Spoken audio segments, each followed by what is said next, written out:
Hello, everyone, and welcome to our Tyranny of Dragons. I am Mr. DM with my amazing players. Hello, amazing players.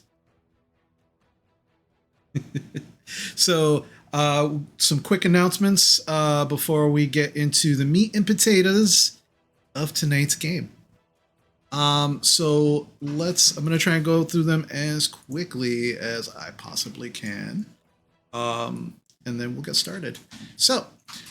First announcement. I've been remiss in reminding folks, so I'm making this the very first announcement. So this is a reminder to all people watching, anyone watching. If you'd like to be a part of the stream, you can absolutely do so by purchasing with the channel points inspirations for both myself and for my amazing players. These will come in very helpful and handy throughout the course of whatever happens, whether it's roleplay, whether it's fighting, all of that good stuff. So as we can see, I've already received an inspiration, so we'll see what happens from there. But everyone can give. You can either decide to give it to the group or to an individual. But every viewer only gets two turns to give out inspirations per session for the players. For myself, you only can do it once. So use them wisely, but use them. And once we do that, once those inspirations are used, again, they can be used for anything, and usually it could be fun, either way, whether I use it or the players use it. And once again, this is I want to welcome our newest member to the team, S. Jane Winchester. Jane, welcome. She came in last session at the very, very tail end when you all made your way to Greenest. So welcome. Everybody's trying to figure out which way to point.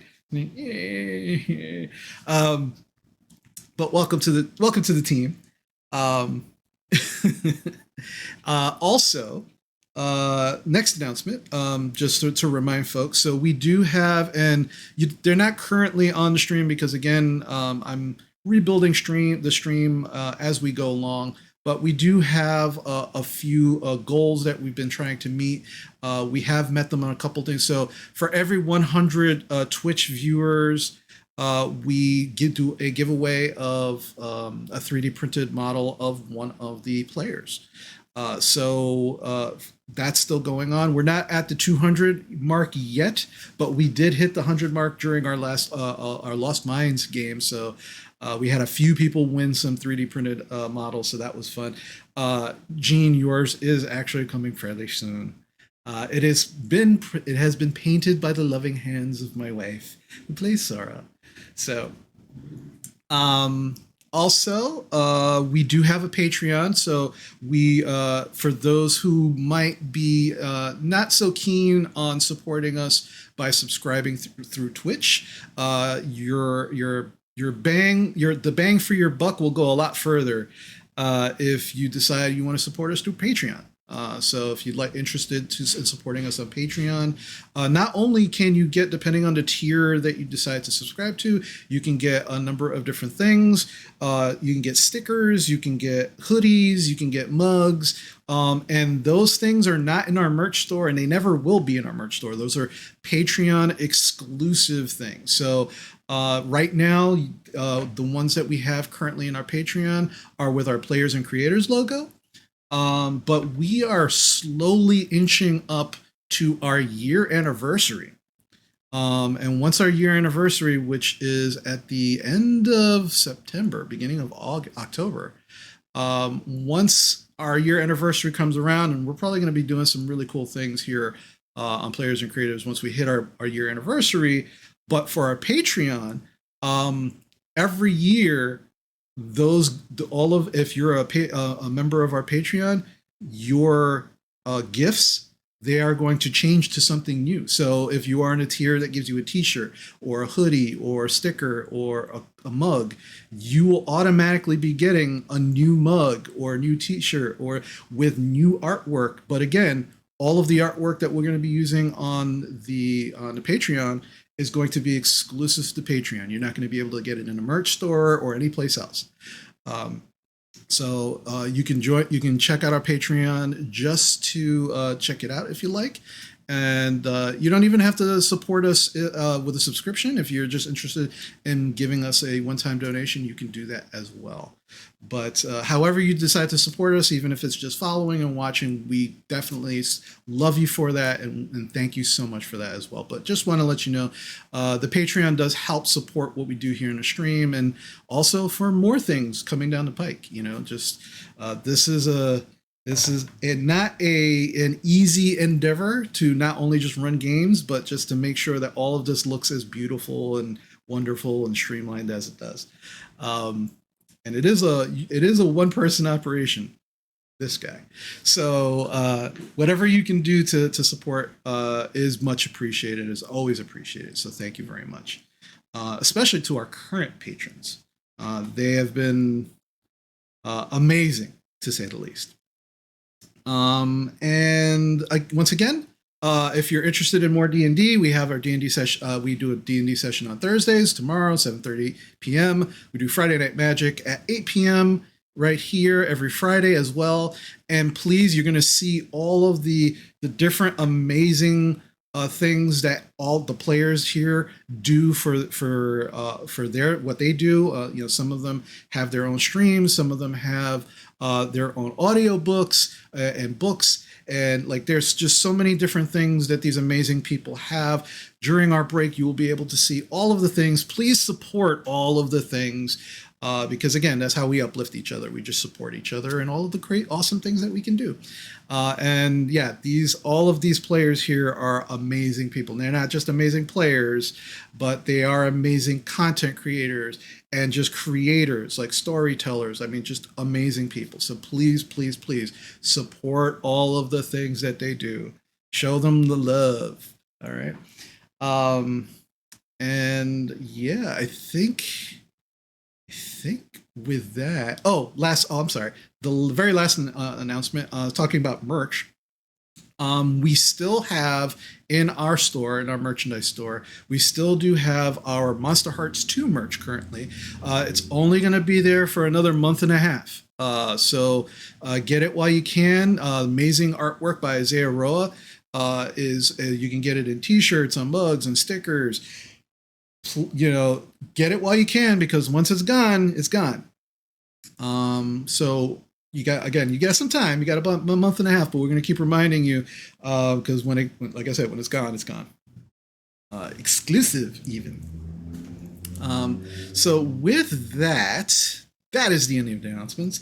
We are going to get ready to start off where we left off. But for those who are not here for our first session, we have opening credits, folks. And that is what we're going to play right now.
My dad used to call them crotch rockets back in the day. I don't know if that's Yeah. Nope. And we're back. So you might have heard the last part of that, crotch rockets. Don't worry about that. That's just a D&D thing. It's a D&D term. That's fine. Alrighty. So back in the session. So last we were together.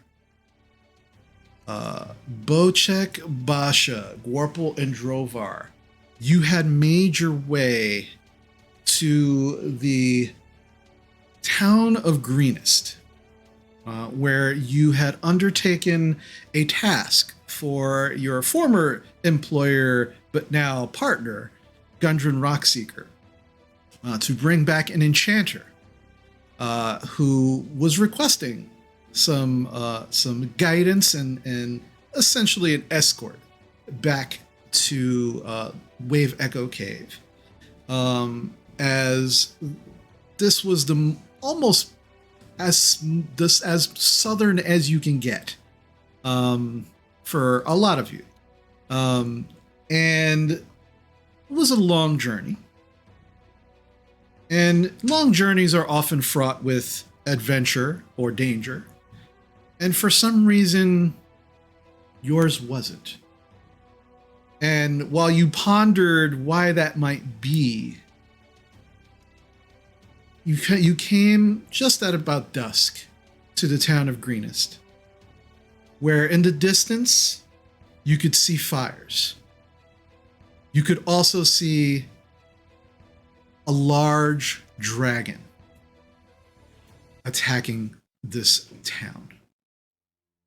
Made your way into the town proper, where you came across a small group of townsfolk who were beset upon by a number of kobolds and cultists.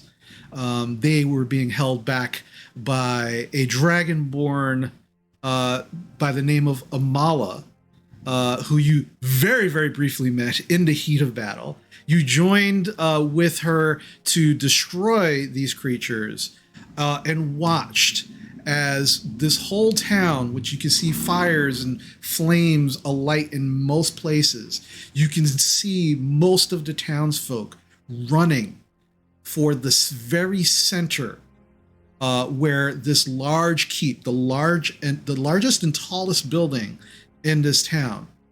Most people are trying to make their way towards it.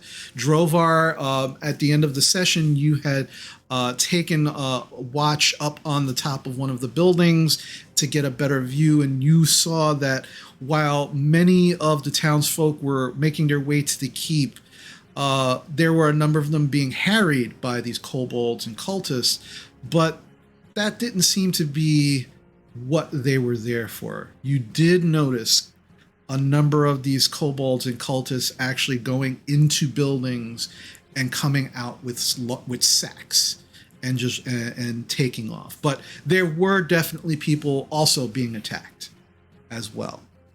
So after taking care of the immediate threat and taking this group of 5 individuals, 3 children, a woman that seems to be somewhere in middle age, and a much older gentleman who is just kind of holding a walking stick and just like trying to herd the children around him. You decided to start making your way towards the keep, and that is currently where we are at. Let's pull up the map. Okay. And so right now, well, anyway, as of last game, you had decided that you were probably going to make your way towards the keep. As all of this chaos is going on around you, the keep is basically to the center of the town. So, based on this map, you're looking to your southwest of your location. And you can see like groups of these creatures and individuals just kind of roaming around the town itself. So what would you all like to do? There's a number of ways that you can make your way to the keep. You can, go for a straight run. You can try stealth. There are fires. There are smoke that is somewhat kind of obscuring a lot of a lot of the areas further past where you're at. So there are a number of different things you can do. I mean, I'll always choose stealth. I might be able to pick a way through with Drovar on the roof. I think we might be able to pick a stealthy path. So what I will do, so what I'm going to do is I'm actually going to pull up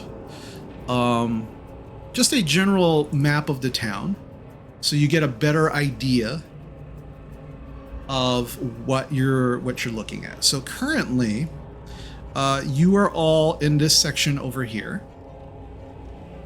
and this is the keep right here in the middle. So you're trying to make your way from here to the keep. All right, we got like 2 Fandelvers in order to get there, so we should be fine. Right, we measure things in Fandelvers now. Yeah. That makes sense. I mean, it's a perfectly normal measurement. All right, children, come along, as I'm still leading them by the hand. Fandelvers? What measurement is that? Oh, it's a mine. It's a very small town. That's why I was. I mean, a town, yeah. So looking at what we what's going on, we don't want to. I don't think we want to take main roads only for the sake of that's where they're going to see us. Well, if they're concentrating on the looting, they may not try to intercept us. I look up now. Roughly, where has the dragon been? I guess my 2 questions are: where is it now, and does it look like it's systematically just burning the town down, or is it just kind of circling and occasionally taking pot shots? All right, so it is actually on the western edge of the town currently. You can see it barely as the sun is mostly setting, and now the sky is actually starting to get dark with smoke. So kind of that way? Yeah. So more very much on the edge, like not even over the town right now. And it seems to be, I'm sorry, not western, eastern side. Okay, so it's off, like just off the edge of the map on the opposite side of us. Yeah. It seems to be like starting like a circle, but a very long, slow, lazy circle. Mm-hmm. Drovar, do you think you could kill this one too? Well, Of course you can. I don't want to say for certain, but I think with the civilians here it'll be a little more dangerous. Keeping ourselves between the buildings, keeping us off the roads, that thing will roast them. So let's keep... let's try to stay between the buildings, kill things between us and the keep, and get them to safety. Okay. And let's see about having some fun. All right, so we're going catty corner directly to the keep, is what I'm hearing, just to confirm for everyone. Yes. All right, let's go. All right. So how would you... We're playing golf now? No, different caddy bullshit. So we're like right here, DM, right? Yes. Okay. So my thought would be we kind of head through this little corner, rush through the field to here, kind of keep going, run across, try to use as much cover as we can. I think the field is safe because if people are looting, they're going to be on the main roads.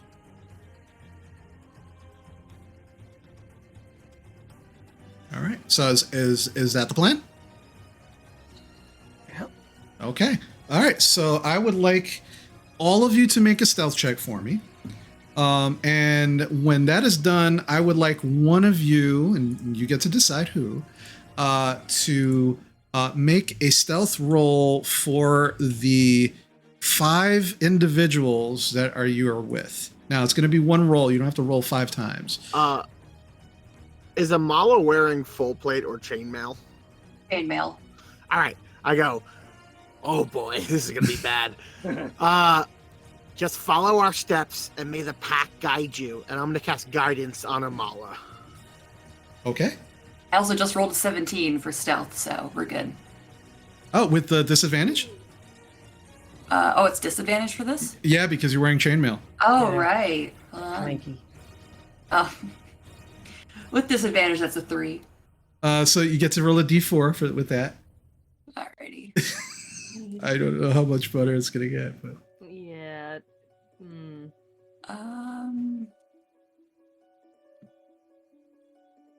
So I'm still learning this thing. Yeah, no worries. Alrighty. So that would be a 6 altogether. All right. Big 6 for Amala. Basha, what'd you get? I got a 5. Oh, the big rolls here tonight, guys. All right. Gorple. I got a 23, but T got a 7. Wow. Okay. Doing great, guys. Drovar. 9. I'm on a roof. I'm not very stealthy right now. I'm Bullshit. yelling down to my. I'm on a roof. I'm on a roof, yelling down to my party members. It's like, all right, we're gonna go. Oh damn, they see me. Yeah, I'm like singing to the school children. Like I'm singing to the children like it's like a school child. They're like, we walk down the street holding hands to be safe from the dragon. Bochek, I'm almost afraid to ask. I also got a 23. Oh, wow. Okay. I'm proficient in stealth now. Teague stuck his foot in a bucket. Yeah. Clank. All right. So who wants to roll for these poor 5 people that are with you? I'll do it. Yeah. Okay. They got a 3. Oh. So Kids the are good children singers. the children are starting to sing along with Basha. Like they're very, very scared. You can still see how scared they are. But they are like like they're trying to keep up. And Gorple, you're just like in horror as all of this noise is going. Joe is like, I'm on a roof. I see them right there. And he like jumps down onto like and breaks this huge tree trunk underneath him. Doesn't stop him from it doesn't make him fall or anything, but it just makes all this noise. And Gorple, you're just like, you cannot believe what's happening. Bochek, you are the quietest you've probably been in a long time. And you know that you're not loud. But oh my God, everybody else is so loud. Why are they so loud? And as you are making your way, and you make it a good distance before some of these kobolds actually stop some of the looting that they're doing and turn and just see you. Just they hear Basha and the children singing. The bucket that Tiga stepped on, he's like trying to break it off his leg, and they just turn and they just make a mad dash at you. And as they're approaching, you can actually see that there are. 1 second. It looks like there are 4 kobolds who have just broken off from a larger group and are beginning to come at you. So this is going to be mostly theater of the mind. Yeah, because like as soon as they're within 600, I start shooting. Oh Yeah. they're definitely within your range. But they see you. So I'm going to need everybody to roll initiative. I gotta stop rolling this die tonight, guys. It does not like me. Uh-oh, that does not bode well. Alrighty, so we will just go down the line. Basha, what'd you get? I got a 2. Big 2. Warple. 6. Alright, 6. Amala. 12. 12. Drovar. 10. 10. Bochek. 4. Wow, guys, wow. And All right, it can only get better from here. Come on. Yeah, we're Come getting on. out all the bad rolls right now. We gotta Yeah, get them all before the out dragon right fight. now. Before the dragon fight. okay. Wow. All right, so give me 1 second here, because this is crazy. Wow.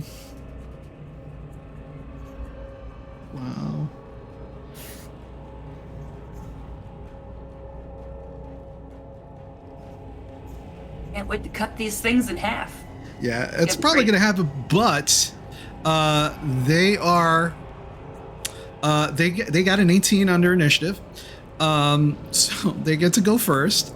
So Warple, I'm gonna unless I'm mistaken, since you were taking kind of point and leading everybody, they're coming at you first.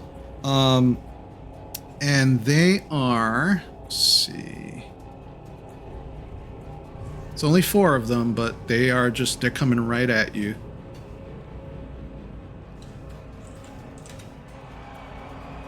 And they actually, they just run right at you. They are surrounding you at the moment, you and Teague, and they are going to use pack tactics. So, let's see. So the first one, they all have these little, like, jagged, nasty daggers, and they're like, there's something a little off about them, Bocek. You can see them pretty clearly. You saw, the ones that you saw destroyed, that you personally helped destroy earlier.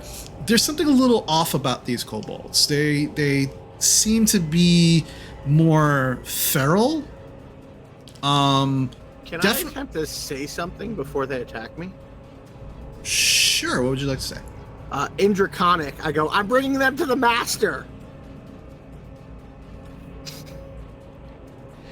I'm not skilled at bluff. I am not good at deception. We saw what happened with the last dragon. You're still trying. You're still gonna try. So I'm gonna say, make a deception check at disadvantage because they're already intent on attacking you. So this should be interesting. A 6. I try. Okay, yeah. They stop for just a split second and then continue. They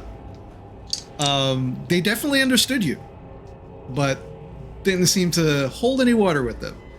So the first one is going to swing its nasty little dagger at Teague, actually. And that is going to be a 22 to hit. Big hit. And that's going to be 5 piercing damage. Second one, also Teague. And that's going to be 15 to hit. His AC is higher than that by 1 now. All right. So, yeah, that was a miss. Then the next 2 are going to swing and try to attack you, Warple. So the first one, that is a natural 20. That barely hits. So that is 12 piercing damage. And then the second one, that is going to be a 22 to hit. That will also hit. And that is 3 piercing damage. And that is their... Ow! Yeah, that is all their turn. Like, and they're just kind of like stabbing upward at Teague and you. But yeah, so that is their turn. So next up on the roster, Amala. You can very easily get up to them within using your movement. And they're just right now they're just surrounding Teague and Gorple. Perfect. All right. Well, I'm definitely gonna get up there and start swinging my greatsword at them. All right, go for it. So let's see if I actually hit. That is a 9 for my first swing. That is a miss, unfortunately. They're very small and very fast, and they see you coming, and they can hear the chink, chink, chink, chink, chink of your chainmail, and then they just dodge out of the way. Alrighty. Let me try for my second hit then. Okay. Well, actually, let me... 23. That definitely hits. Alrighty. So then that is 12 slashing damage. Yeah, you just bisect this one. It just like and you just cut it right in half. And now there are 3 kobolds. They seem very, very scared now that they just saw this large dragonborn just come running at them and slice one of them in half. Ah! All right. So yeah, Drovar, it is your turn. You can definitely. You can also make it up to them. So I can move 35 feet. I just charge in there. It's like, oh, you boys should have run. And I'll just take my swings. I'm not raging. Okay. They're not rage worthy. I only have a few per day.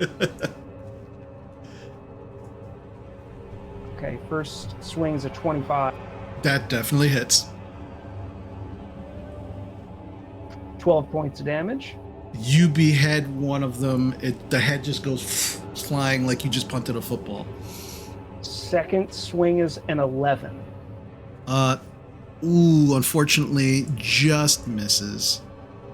As this one saw you cut his friend's head off, and just literally just dodged out of the way in anticipation of you swinging in their direction.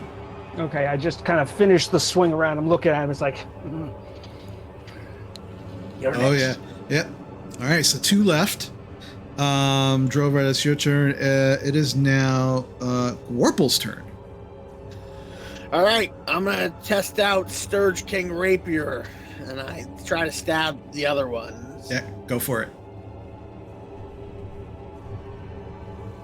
AC 25. Definitely hits.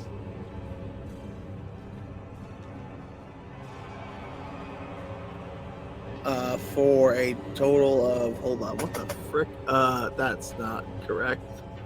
Well, 10 damage. 10 damage. Yeah, as you stick the rapier into this kobold, you can. It's odd. I think only you are the one, since you're holding it, Gorple. You don't see it as much as feel a slight pulse to the sword, almost like it gulped. It's just really odd, but as it does, you just watch instantly this kobold, just its muscles and skin pull back against the bones slightly, and then it just topples over. All right. Well, Teague, eat that last one. Not with a natural 1. That last one, it heard you, and it just rolled and tucked as Teague, went right at it and unfortunately missed. All right. Actually, Gorple, roll me a very quick dexterity check, please. Save or just a dex check? A dex check. I got an 8. 8. As Teague goes to snap, because he got a nat 1, you feel like you're going to fall off of Teague, and unfortunately you go forward rolling, and you are now prone on the ground right next to the last kobold. But you are prone on the ground. Okay. Alrighty. Next up is Bocek. All right, I'm gonna take my first swing at it. Yeah, you run up, you take your full movement, you run up. 15. 15 does hit. 9 damage. It explodes as you punch into just chunks of guts. And the 4 kobolds are no more. Basha, Oh! I need you to roll a d4 for me, please.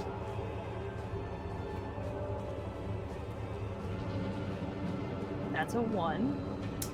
As I should not roll today. Bocek, as you explode this final kobold into just kobold salsa, you watch as this small child who was hiding under some just like old crates and just barrels in the side of this one of the houses, just kind of crawls out and looks at all of you and says, "They were almost attacked. They killed Mama and Papa. Can I come with you?" Of course.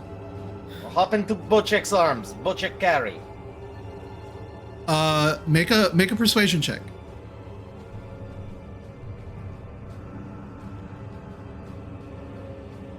4. For this little boy looks up at you and he visibly shudders and then turns and looks at Basha at holding the hands of the other children and slowly backs up And he goes to where the kids are, and he looks like he recognizes like one of the kids, and he just kind of goes over and just grabs their hand, and he's just all the time just staring at you, Bocek. Like your hands are just bloody pulps, and you're just like, jump into my arms. Yeah, just didn't go well. Just didn't go well. Don't offer him any beer. All right, let's keep going. Do you want All right. beer? Maybe No, it'll put them no, to sleep, no, and we wait. could just carry them. It's fine. Alrighty, so you all are currently right here, and you still have a ways to go, and you can still see at this very moment that there's just the town folks are just running mad dash to this keep in the middle, still being harried by kobolds and cultists. So one more time, what would you like to do? And I'm also going to need this time a marching order. So let me know what you would like to do. I'll be in the Drovar is front. Drovar is willing to go in the front. I'm also still willing to go in the front. Yeah. I am also willing to go in front. All right, Somebody let's- needs to be behind Okay, me how and about the this? children, Down so... How about William this? can move a little faster. How about this? I can move pretty fast. Bocek, you're the fastest, so why don't you stay the back? Imala, you're not that fast. Drovar's a little faster than you, so you guys can take the side. Basha, you stick with the kids. Yes. DM, I will then call upon the pack, and I will cast Sanctuary on both myself and Teague, and we will start running ahead. So if things come toward us, they have to make wisdom saves to attack me. Gotcha. Okay. Are you going to continue to move stealthily? Yes. You've done so well with that before. I mean- I can try. I think- won't sing this time, I promise. I think a dash. Let's okay. If we're I think crossing a any run. open area, I would say if we're going between buildings, we try to be quiet. If we got to cross an open space, we just book it. It looks like the most direct path is an open space, so I think we should just rush it. All right, so Yeah. you're gonna just try and book it there. Okay. And if things start trying to intercept us, we'll just get ahead of the villagers and cut them down okay. if we so, can. So remember, you are as fast as your slowest person, and right now you're the slowest people are the group of children and 2 adults that are currently with you. All right, so just bear that in mind. Okay. All right, so you're gonna make a mad dash. This will be And interesting. I will say I'm gonna start overtaking to go ahead, because if I can get to the doors first, I can tell them to start opening them for when people are getting there, so we don't have to wait. Gotcha. Okay. And I have the range of 600 feet with a bow. Okay, fair enough. Alrighty, so as you are running from this area, Basha, I need you to make. Let's see. I think this is most likely going to be. This is going to be a persuasion check to get the kids to kind of like and the 2 adults to buy into running through this open field. So what did you get? I got an 18. 18. Finally, I brought my game, finally. All right, yeah. So as you're explaining like what you're going to do, and like the kids look really scared, but the woman that's with them, she goes, no, it's fine. Look, they're taking care of the bad things. It's okay. Just if we go with them, we'll be fine. And then the kids go, okay. And so they all seem now on board. The old man seems very, very like resolute. He's like, all right, let's do this. Yes, Grandpa, that is the attitude. All right, we are ready. All right. So you all begin to make this mad dash towards the keep. As you get to about this building over here, you do see another group of kobolds beginning to just kind of come out of the building with sacks over their shoulders. It looks like there's 5 of them. I need, let's see, so Gorple, Amala, and Drovar are kind of like in the front there. So I need the 3 of you to roll me intimidation checks. If Drovar and I are close enough, we do get to add that D4. Yeah, I would say Drovar is definitely close enough. 15. 15, okay.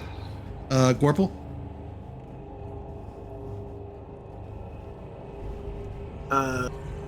Big bad 10. Okay. What about you, Drover?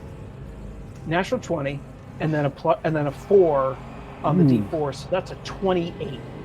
I am the scariest bloodstained dwarf these things have ever seen. Paint me a picture of how you are scaring the ever-loving shit out of these kobolds, because you just did. Like, Amala, Gorpal, Drovar, you see them and immediately begin doing whatever it is that you can to scare them, to get them out of your way, but they are focused on Drovar. He can't speak their language, but basically he's got, he goes like the Maori combat sort of like dance thing where his eyes are rolling and he's like taking the blood off of his axe and like across his face, it's like, yeah, next, yeah, and I just start like cover. And he's using the boots to give him like an extra bounce. He's like leaping up high and bounding towards them, with this big laugh. Is Yeah. And then they run. He's like, no, come back. Yeah, and they're just like, they're focused on the sight of Drovar, just blood dripping off his face, off his axe. And Gorpal and Amala, as you kind of turn, there is this slight blue, like almost like blur of 2 or 3 other dwarves behind Drovar, like almost making him seem like a little larger than he is, but they're clearly not Drovar. And as he's running and bounding, and Gorpal and Amala, like, what are you doing to also kind of intimidate these kobolds? I'm gonna be screaming in Draconic that he slew. Oh, what was that fucking dragon's name? I got it, but I forget it. I think it's Venomfang. Yeah. Venomfang. This is the slayer of Venomfang. You will weep and fall before his glory for Ironhelm. Yeah. Nice. We didn't understand that though. We're like, that sounds very intimidating. That's good. That's good. Yes, yell like that. I think Yes. that's something about goats. Yeah. Yes, more goats. Yeah. Okay. What about you, Amala? Well, as you know, Amala is 7 foot and a dragonborn, so Yeah. I think that's kind of terrifying in itself. But she's also yelling in Draconic at these things, just very deep, very raspy, just saying how they're going to perish and they're going to pay for their sins. Oh yeah, and between the 3 of you, this group of 5 kobolds who had just turned and looked like they were deciding to come at you, they don't even they drop the things that they were carrying and they just bolt the opposite direction. They go south of you, and as you're all running, you have a clear path to the keep. You are now on the road to the keep. You get to about here, okay, and I'm gonna need one more check. This is gonna be also Drovar, Amala, and Gorpal. There is a group of 3 kobolds and 2 cultists. So another intimidation. Yeah, there's going to be another intimidation for the 3 of you. Just because you're in the front. Can T give me the help action? Yeah, I mean, you're riding this large dinosaur. I would say yeah.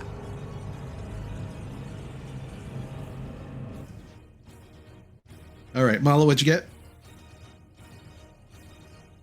What was that?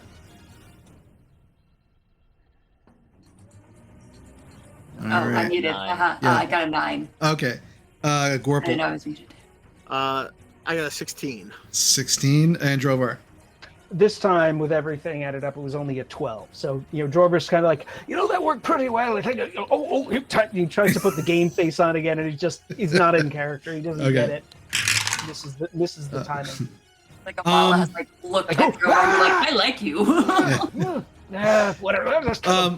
Oddly enough, though, they are definitely scared of this visage of the 3 of you coming at. I mean, the gore and blood and everything. I think it's doing the job, And the first ones to bolt are the kobolds, And the cultists, you can see them, and Gorpal and Amala, you can understand them because you both speak Draconic. You can understand the cultists. They're screaming for these cultists. Get back here! Where are you going? You little shits! And then they turn and they look at what they're running from and see you and they go, oh, fuck! And they just turn and they just run right after the kobolds. And you can see that, Gorpal, you can already see that the gates are already open. There's about a dozen guards just on the inside of these gates, just waving townsfolk in. And there are a few who are just kind of like standing ready, to try and repel anything. You can see bodies of dead kobolds around the gate that the guards have already taken care of. And as they see you, they raise their weapons for a moment, but then they see Basha with the children and two other people, and they're like, "Oh, come on, hurry up, get inside!" Okay, and so, it is just chaos. I'm looking out to see if there's more villagers still heading this way that might be being harried. Do we need to run down and help more people, or do we go in the keep, or do we go hunting?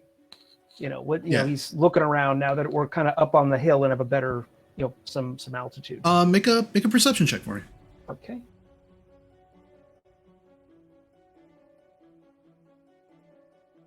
Uh, 17. 17. Yeah, as you are kind of looking around and you kind of get that moment to really just look around, you can see that your group has kind of harried what at least for now, from what you can tell, the last remaining groups of raiders, at least on this side of the keep. You can't really see on the other side, but from your perspective, you can just see townsfolk continuously running towards. You see maybe about a dozen or so who are currently making their way, but they are not in any immediate danger. And as you're kind of like, they're like, all right, come inside quickly, come on, you're the last ones. And as the last of those dozen or so folks come in, you look around and you don't see anybody else. It's just your group. And they're like, all right, come in, we're gonna close it up. I think this is it. And they just, and as you're walking in, they're just, shh. Okay. Oh yeah, I'll go in with a. Oh, I thought Right. we were going to kill dragon. Well, if it doesn't come down, it's going to be hard. And do we see any sign of it? No. At the moment, no, but you are also surrounded by the keep's walls, and you can just see hundreds of people just like checking on each other, crying, comforting each other, just all over the place. I look at Basha and I hand her my pouch full of good berries. I guess get these to the most critically injured and who needs food. Right. I'm going to climb up that tower and keep watch on this keep. That's a good idea. I'll start distributing good berries as well, looking for people that, are in severe need. Yeah, I was gonna say, Chris, if you need me to, I can roll a medicine check to decide who the most critical are, if you think that's necessary. But I mean, if they look like they're dying, I'm gonna obviously run over. Yeah. There's no one that you can see that looks like they're currently dying, but they're definitely hurt people. You won't need to make a medicine check, but you can definitely, I would say most of the folks there, it just seems to be kind of like more surface injuries. Most of them seem to be just scared than anything else. But there are about, I would actually say, roll me a d8.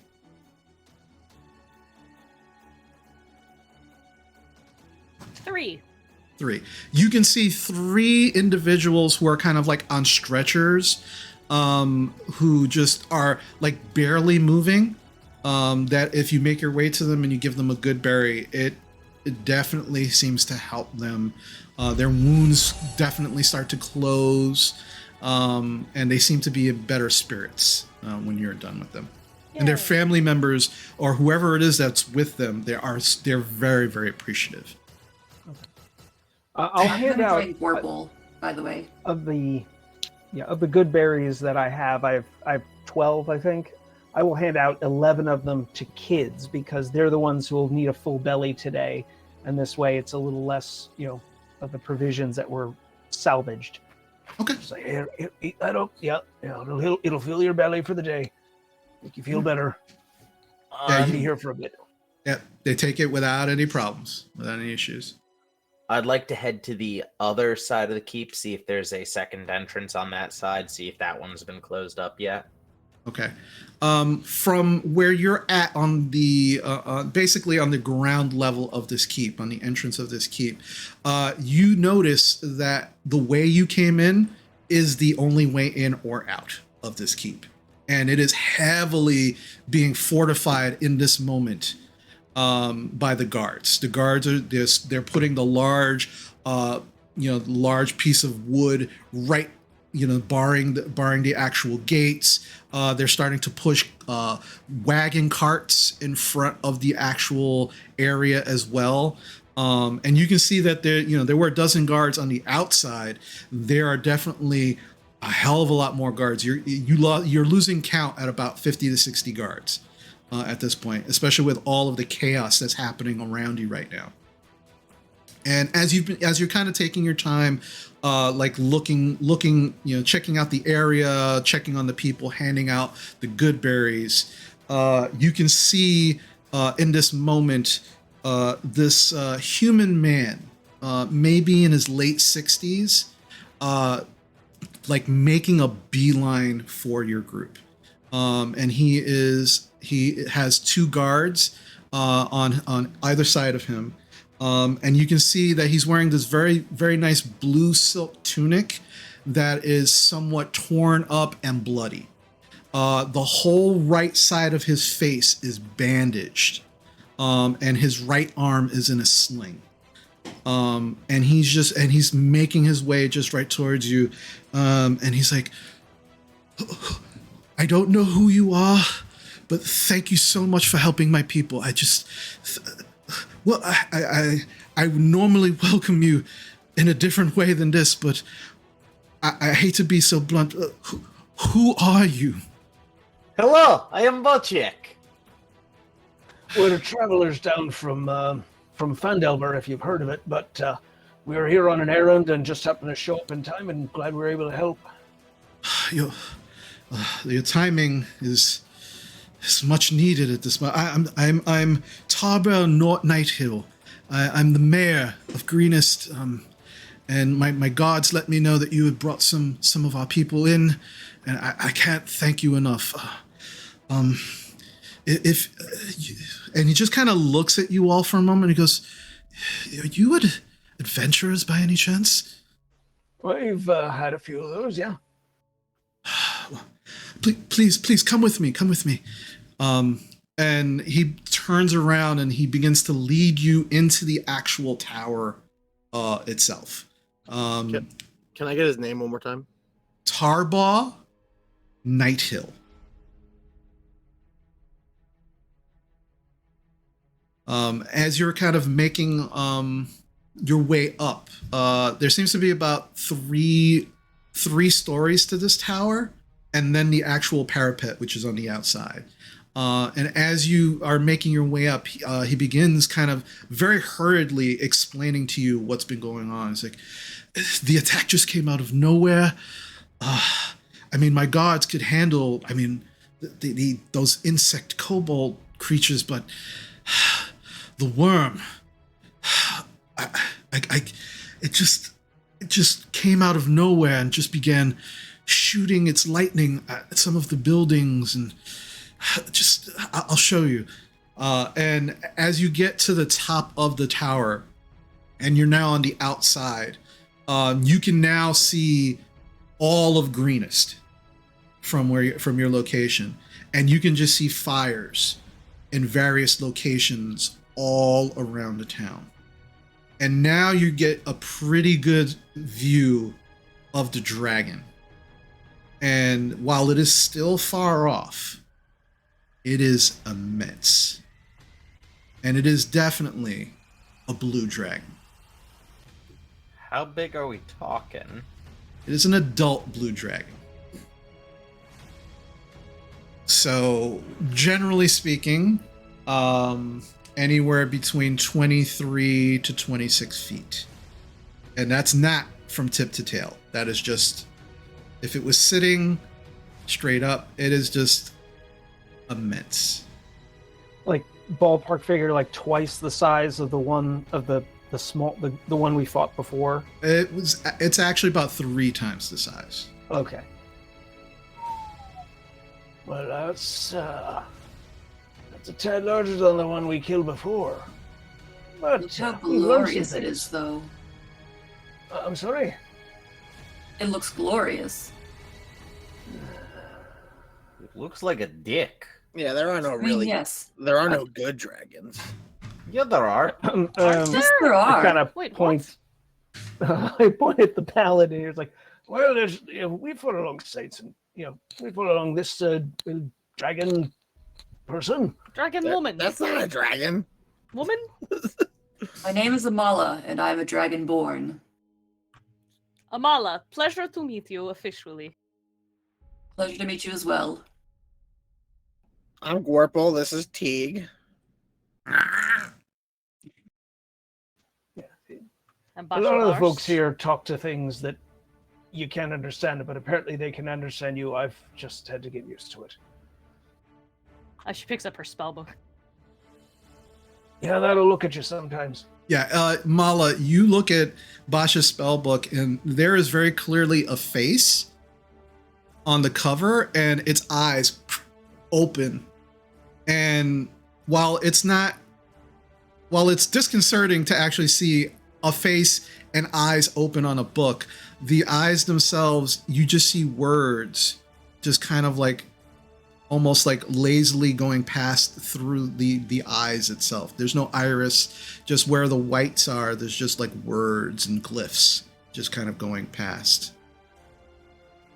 Well then, I've never seen anything like this before. This is Jan. Jan is my friend, also my spellbook. Pleasure to meet you. I will nod to the book. It's very weird because I want to say hello, but she cannot understand me or hear me. So Yes, it's- I know, so she says. please to the just book. tell her I say I will. hello. I will, yes. He says hello. You get a lot of that. Some of the conversations, they're all one way, but some of them are ruder than others, so don't talk to the frog's bow. It's a prick. Yeah. No. My bow is very appreciative that you're not an orc. Oh, That's so all. appreciative. But we gotta kill some orcs, right? Yeah, but we're gonna first shoot dragons in the crotch. You all are very Oh. colorful, aren't you? Never sh- Unfortunately, talks to a Why, sky thank you. clown occasionally, but that one I actually did talk to that one. So She's that's very nice. She's my girlfriend. I think. okay. So Yes. what is the dragon doing? As we're enough of this banter. The dragon, it's still very much on the eastern side, outskirts of the town, just kind of doing like lazy circles, but not coming back into Greenest itself at the moment. But it's still very visibly there. So have you been dealing with these mass figures? I don't know who they are. They just within the last hour or so, the worm just came in, began to shoot lightning to some of the buildings, and then the kobolds and these masked figures with them, who seem to be just kind of directing all of this chaos, just swarmed in from the eastern side of the town. We tried to get as many people here into the keep as possible, but from a quick count and from what my men have told me, I don't think we have everyone, and that's my largest concern here. Is we need to make sure my people are safe. Well, it looks like they're trying to. It looks like this is a. I mean, there's a dragon involved, but it looks like they're robbing you, not trying to conquer the place. They're trying to. Those little buggers are carrying off everything they can. Look, buildings can be rebuilt, items can be replaced, lives cannot. So my people are my first priority, and the fact that you brought some with you just already speaks volumes about your character. So if I can count on your aid this evening. Try to get us through this. I mean, the keep itself. This is a very strong keep. It is the safest and probably the strongest building here in Greenest. If we can continue to get my people here and to safety, I think that is going to be a best bet. Can I count on you all for this? Is there a way to get more people in here without opening the door? Opening the front door is just going to let those buggers in. He kind of nods, and then one of his guards actually tries to whisper in his ear, and then he just kind of cuts him off. No, it'll be taken care of later once I know everyone is safe. I don't want the doctor right now. Keep him with the people downstairs. What's wrong with you? Are you sick? He just kind of motions, and you can see the bandage on his. It is bloodied, it is just soaked through with blood. He goes, "No, it's just I took a major brunt of the attack when they first came in, and I hand him 3 good berries. Those, they'll tie you over." He looks at It'll you, takes it with his left hand, and just kind of eats one, and immediately goes, "Oh, well, thank you very much." Lucky for you, if there's a siege, I can create endless water and a lot of food for your people. That's good to know. Thank you so much. Yes. But as to your question of getting them in and out, I think the Castellan could probably help you. He's downstairs on the 2nd level in the war room. He could definitely help you with getting in and out, possibly unseen. All right. That's good. I got one more question. We're definitely going to help you probably. Do you have a gnome by the name of Felxum Gebel Pibble here? He kind of looks at you, kind of as a matter of fact, we do, but I have not seen him as of late. Once the attack happened, it's just been utter chaos here.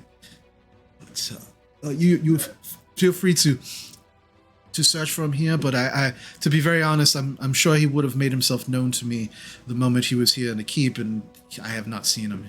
He was last I heard, he was in town collecting resources for a trip he was going on of some sort. But I have not seen him yet. All right. Well, we were his ride.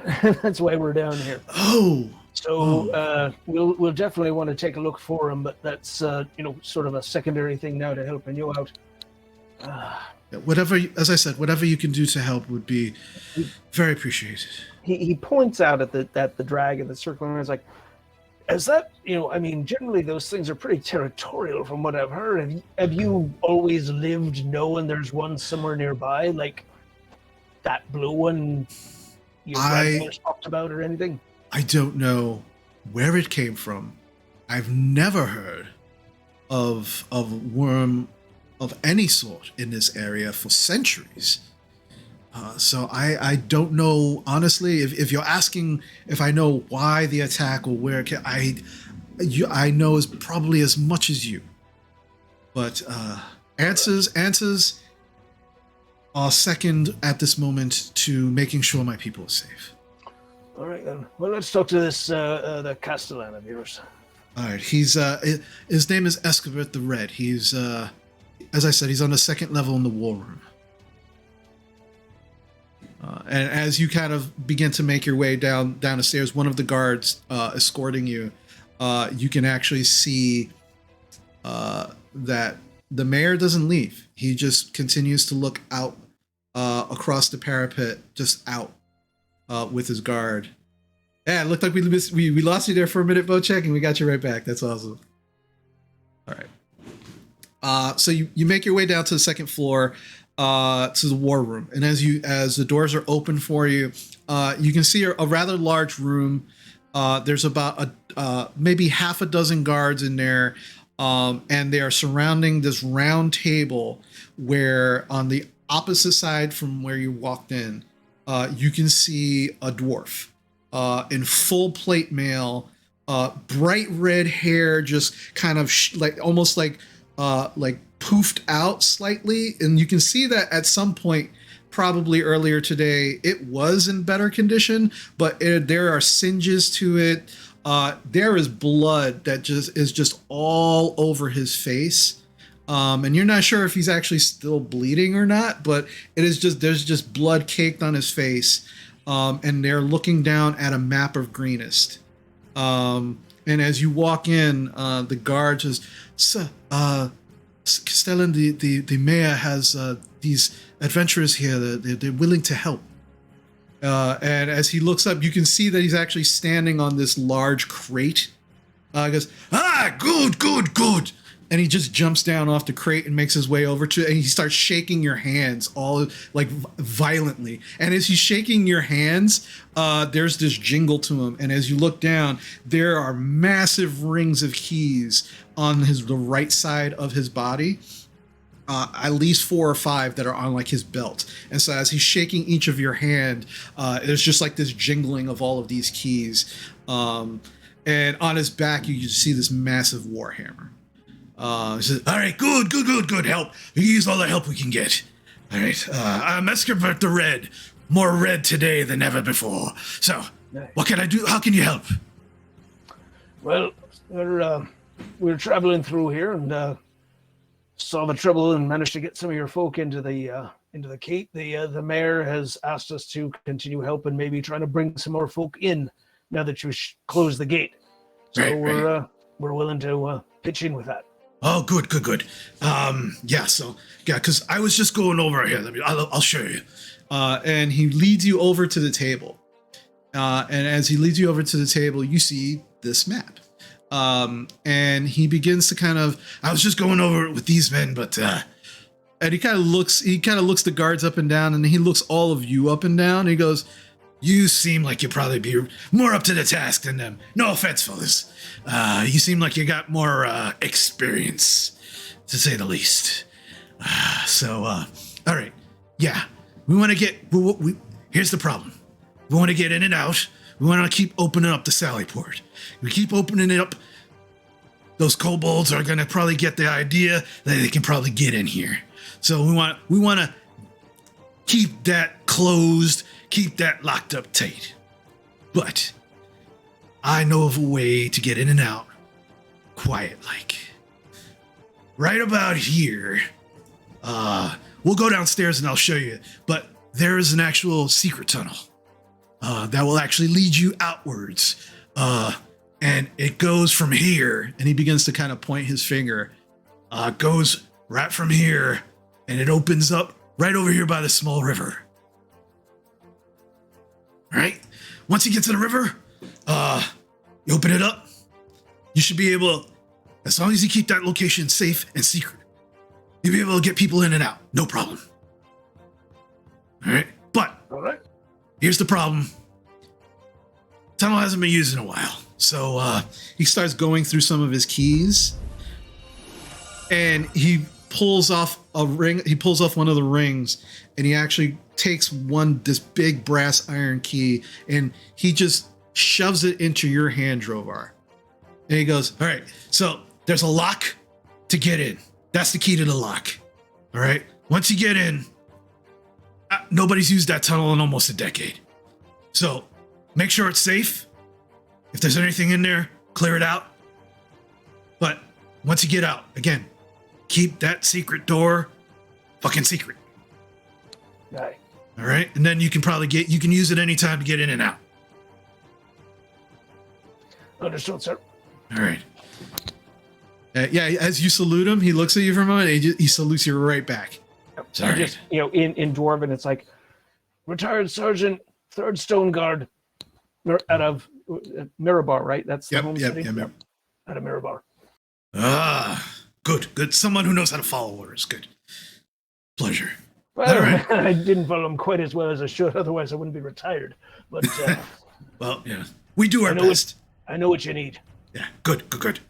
All right, so I'll lead you down to the entrance of the tunnel, and then you can take it from there. Isn't it going to be kind of hard to keep it secret once we're bringing people back there? You'll see what I'm talking about. As I said, nobody's used it. There's probably a lot of brush overgrown. So just do your best. We'll probably have to cover our tracks, coming and going. That's my guess anyway, but let's see what we got. All right. Let me bring it down there. And he starts.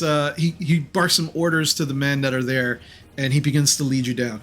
You make your way down to the actual to the floor that you were when you came in. And as you do, he takes you kind of to this back area behind some stables.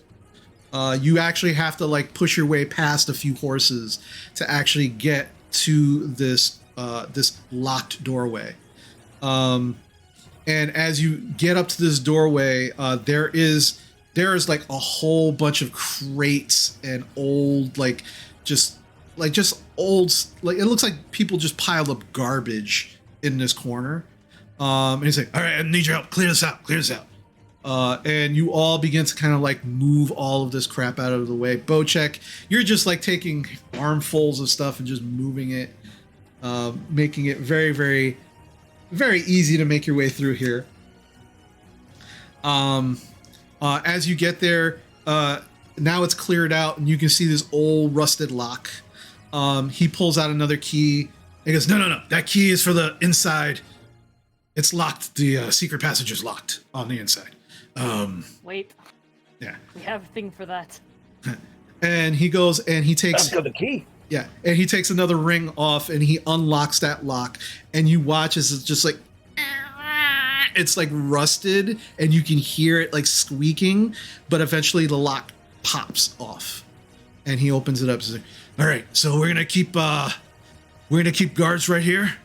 We're going to keep it not locked, but definitely closed. I don't know, secret knock or something. Like They've got old shave and a haircut. all right, perfect. All right, just good luck. All right. All right, and you begin to all make your way through this tunnel. The tunnel is wide enough to pass in single file. It is a little tight for Bocek. Amala, less so, but still not 100% comfortable. But for the rest of you, it's definitely single file comfortable. And as you're making your way through the tunnel, here's the first question. I need a marching order. So what is the marching order going through this tunnel? Not in front. I think Drovart's our expert in front guy. Yeah, I think the tunnels and darkness it's probably me. Okay. Do you want me to not cast light and just feel like you're back or something? No, That'd but be keep better. the light further in the back in case anything comes in. You know, I'll be second to last, and I'll cast light on my staff. that sounds good. I can also light up Lightbringer when we get outside, because I never gave it back, so I guess it's mine for now still. Well, maybe it'll come in handy. Drovar, I do have a shield. Would you like me to be in front? Well, you can't see in the dark as well as I can, correct? That is true, yes. All right, how about I take the point until we get to the front, and then you kind of guard us as we're coming out. You be the guard, as we're entering and exit in the secret door. All right, I can definitely do that. All right. All right, so Drovar, and then I guess Amala. Correct. All right. Who's after Amala? Warple? Yeah, I'll be, because I don't want to have to try to shoot past Bocek in case I have to. He's All right. too big. What? Just hit his ankle or like his calf. All right. I'm losing hit points. Oh. Ow! Splinters! So then that would be Basha and then Basha, Bocek. Okay. All righty. And Basha, you said you were going to cast light on your staff? Light on my staff, yep. All right. All right. All right. So let's see. All right. So you begin making your way through this tunnel. It is choked with cobwebs. It is just like Drovar and mostly Drovar and Amala are just kind of clearing these cobwebs around and just dust. But for the most part, the tunnel itself is clear. Like there doesn't seem to be anything blocking or impeding your path. I need everybody to make a stealth check at disadvantage because you have light. We're in a rocky tunnel, so my advantage cuts that out for me. Yep. You say No problem. disadvantage? I'm sorry. Yeah, everybody rolls a disadvantage because you do have light on at the moment. I mean, I get a double disadvantage, Chris. Oh, if only there were Fortunately such a thing as double disadvantage, but there is not. Alrighty. If you already have disadvantage, then that's a you thing. Alright. So Basha, what'd you get? 5.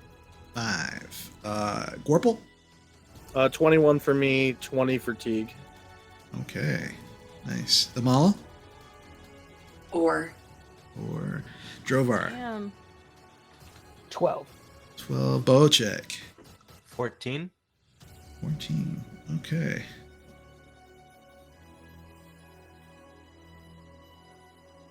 Alrighty. So, you've already been walking for maybe a good 15-20 minutes at this point. And you can actually hear what sounds like running water above your head. Definitely, it's a little damper in the area, but outside of that, you don't feel like there is the danger of, the stream or the river just kind of like coming down. You just can kind of hear it lazily over your head, but definitely rushing water.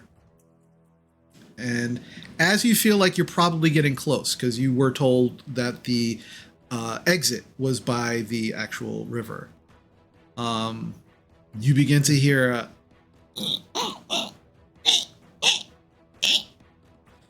Drovar, you see it first.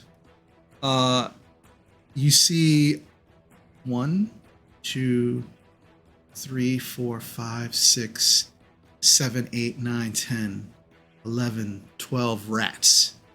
Just kind of like all in different areas of this tunnel. And they turn and they screech and they squeak at you. And they all just run up together in a mass towards you. And you are about to be attacked by a swarm of rats. I need everybody to roll initiative, please.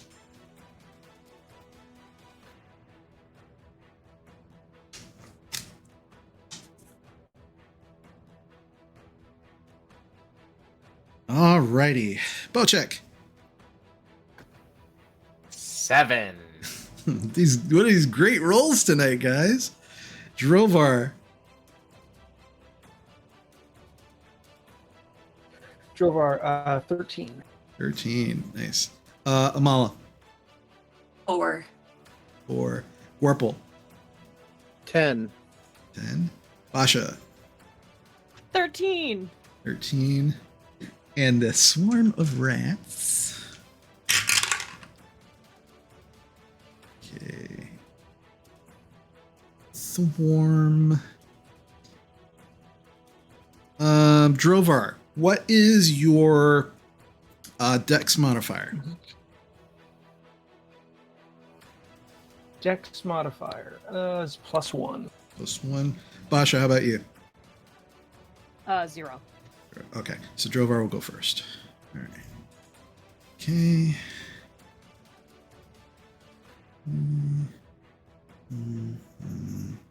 Okay, so Drovar, this swarm of rats is coming right at you.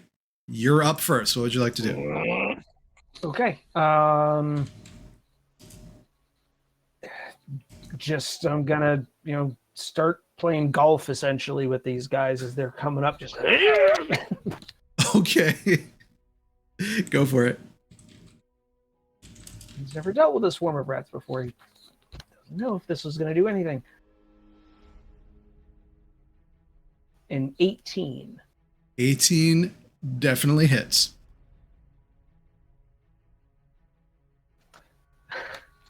17 damage. Wow. 4. Yeah. And as you just womp on these rats, they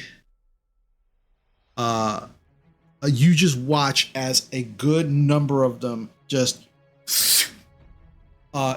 go hit the side of the wall. You can hear their bodies crunching. You can see just blood splatter as you do that, and the swarm is very visibly reduced in this moment. And as you do that, because goddamn, that was a huge hit, the rest of the swarm disperses and runs into various holes, and the threat seems to be no more. Okay. Well, I was going to burn them with fire, but I mean, that works. That worked. All right. All right. So I'm gonna cast Speak with Animals. it's a little late now. I call on the pack and I go, "Hey, if there's any more of you here, back up. We're gonna kill you. You should just leave for your own safety." Make an intimidation check for me. Yeah, man, rats don't take shit. With advantage because of the display that Drovar just gave. That's a 12. 12. You feel like these rats are probably not going to bother you ever again in this tunnel, or probably anywhere in Greenest. Well, that's all right. If they start whispering their conspiracies, I can understand them for the next hour. Perfect. Perfect. All right, well, okay. Whew. All right. That was going to be a lot messier. Okay, let's move on then. Okay, so you start making your way, and probably another 15 or 20 feet, you actually come to a dead end. And as you look around, you can actually see a wooden ladder leading upwards that is attached to the far end of the wall. And then right above you, what looks like a wooden trap door with iron slats. And you can actually see a large, heavy, very rusted metal lock on that. How dark was it before we came into the tunnel? Oh, outside, like it's definitely. It's probably been maybe about 2 hours or so since you made your way into the keep and made your way here. So at this point, it's definitely 2 hours after sundown. All right. Right. Okay.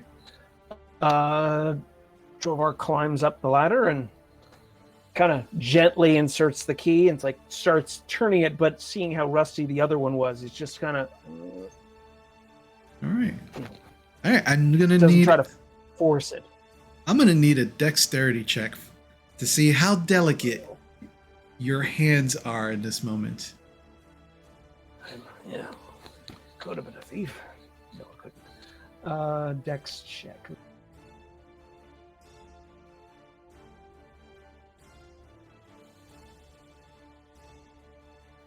Six. You are turning this key as delicately as you possibly can, and you feel the key stop, but the lock will not open. Do we have any oil or anything to try to loosen this up? It's really rusted. I don't want to break it. Here, and I kind of just scramble up the wall. So I'm just like kind of Here, let me look at this. And I'll just, here you go. Should have just handed it to you from the start. And I'll make a weird hum to kind of like get an echo sense inside the lock. And okay, because I got blind sight, I'm weird. And do I feel like all the tumblers, like by looking in, are they like locked? Or have they like hit their final turn? Make a perception check with advantage for me.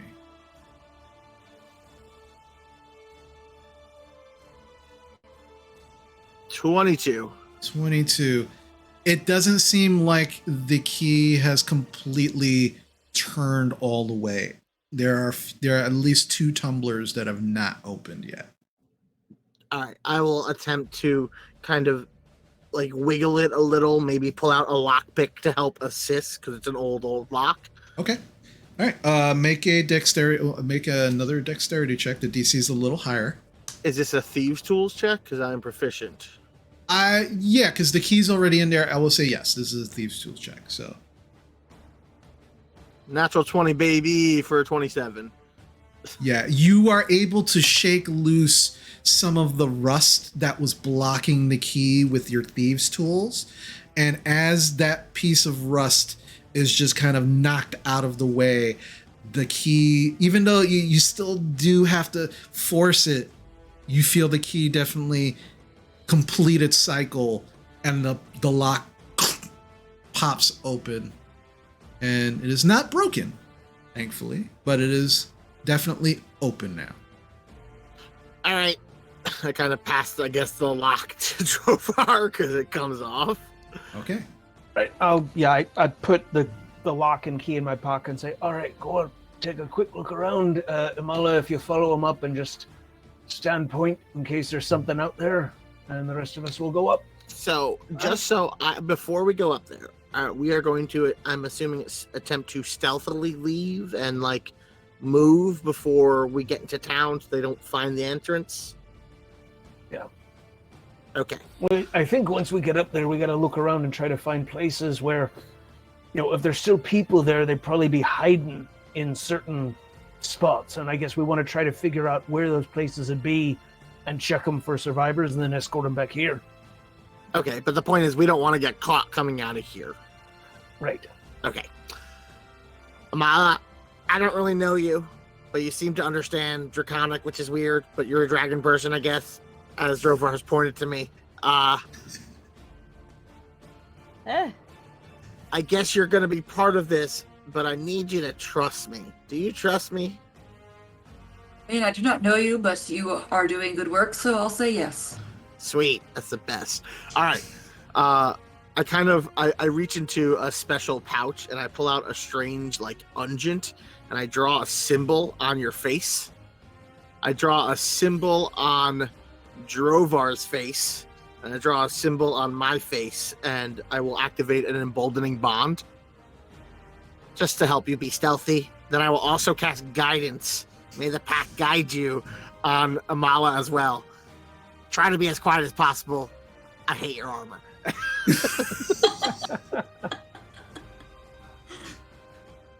Yeah, Gorple's such a sweetheart.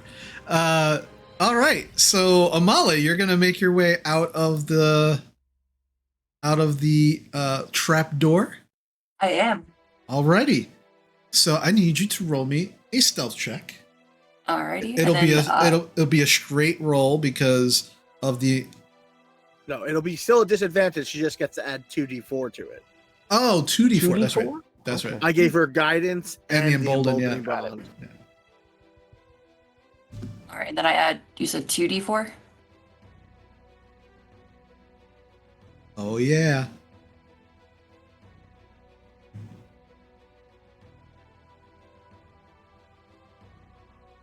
So that'd be 20 non-natural altogether. Okay. So you begin to make your way up this ladder, and you begin to push this wooden trap door.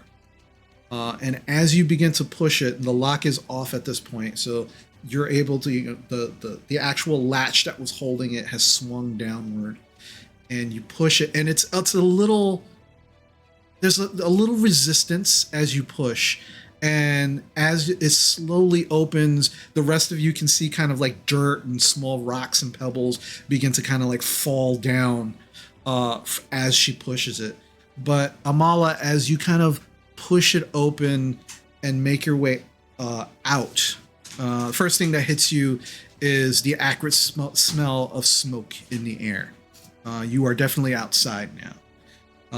You can also feel the rush of a cool breeze as you're definitely next to a river. I mean, almost you can actually put your hand out from where you're at and touch the river. And as you kind of look around, you begin to notice a few things. One, that definitely this trapdoor has been overgrown with brush. It seems that there was a layer of dirt and rocks that were over the trapdoor as well. That has probably been keeping it, hidden for who knows how long. And you also notice another thing. You see a group of cultists and kobolds who have not noticed you. And they seem to be on both sides of this river, and they seem to be searching for something. And as you're just kind of like waiting there listening, I need you to make a perception check for me, please. Alrighty. I don't hear shit. I rolled a 3. 3. You can definitely hear them speaking in Draconic, but you're not sure what they're saying. The river's too loud. It's fine. Yeah. But the interesting thing is, as I said before, they definitely have not noticed you as of yet. Alrighty. They're very focused on searching for whatever they're searching for. Alright, do you think if I whisper they'll notice me? You can certainly try. Alright, I'm going to stealthily make my way back down a little bit into the hole, and let everyone know of the cultists and kobolds that are searching the riverbanks and how we should be very, very careful. Okay, so as we start coming up, each of us, I think the moment that they start to notice we're coming, you got to get in on them before they, really understand something's going on and that they can sound an alarm. Well, I'll say this. I'm probably the sneakiest amongst us. I am a lurky pokey. I could probably get past them, and then I could light up Lightbringer further away, so they come looking toward me. Then you guys can ambush them from behind. I can definitely get behind this since you are rather stealthy. What I'm worried about is that one of us will make some noise coming up, and the alarm will be raised before we're all in position. So, Gorble, if you get yourself into a good position, we'll count off and start coming up, say 30 seconds after you leave. You think that's good timing? Yeah, I think that's fine. Okay. How far away are they from us? They're maybe about 30 to 40 feet away from the trapdoor. All right. Amali, you're already halfway up there, so just get up there and hunker down. Bocek, you're next because you can cover the distance. Basha, you head up in case you want to pick off the runners if they start making a break for it if you can. And I will follow up and just make sure the door is closed behind us. All right. I put my hand again on Amala. May the pack guide you, and I pull my hood up. And as you go by, I will touch your weapon and say, "Good luck," and cast magic weapon. Oh, okay. I mean, I nod. Oh yeah. And you guys notice that as I pull my hood up, my armor begins to camouflage and blend with the colors around us. Yeah, and I will fucking neat. Rambo my way out of this fucking trapdoor. So is Teague gonna go with you? Frog.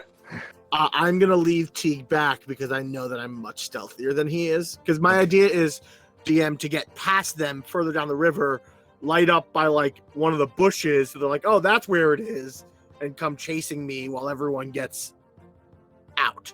Gotcha. And if they notice them before that happens, I can then start firing arrows. Okay. All right. So I put you out on the trapdoor. So put yourself where, because as you come out, they still don't seem to notice you. They are very intently their backs are all towards you. So you, at the moment, have the element of surprise, but who knows for how long. So, Okay, so I'm just gonna start stealthily moving toward the woods. Let me know when. I didn't make a stealth check yet, so you want to let me know when you want me to do that for you. all right. The woods that they're at, or exactly where? Over there? Okay. My plan is to end and then circle toward. You're cutting out. Yeah, you're cutting in and out. Sorry, I keep moving my mouse. So, plan is get to these woods, circle around stealthily, kind of get over here. That way, while once that 30 count is happening, I'm in position, and if they are distracted and they don't notice, I can light up Lightbringer in like 30 seconds so that everyone starts looking toward me, gives them the time to jump out, and I can start firing arrows. Okay. So since you're doing that, yes, I will definitely need a stealth check from you.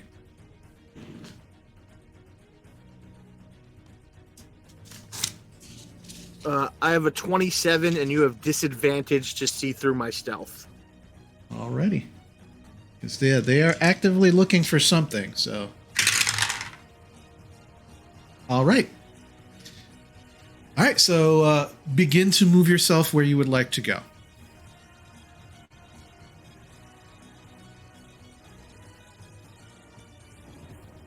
I imagine half move while stealthing. Yep. So that's my first round of movement.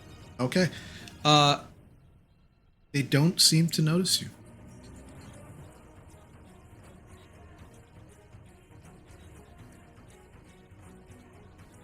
I imagine double move for stealthing while using my full action. Yep. So that's my second round. Once again, they don't seem to notice you in this moment. All right. So, are you in the position that you want to be in? Yeah. Now I am. So I'm going to get into that edge of those woods. Actually, yeah, I think that's Okay. where I want to be. Alrighty. So, with that, let's get everybody else out on the board here. That way everybody can move themselves where they would like to go.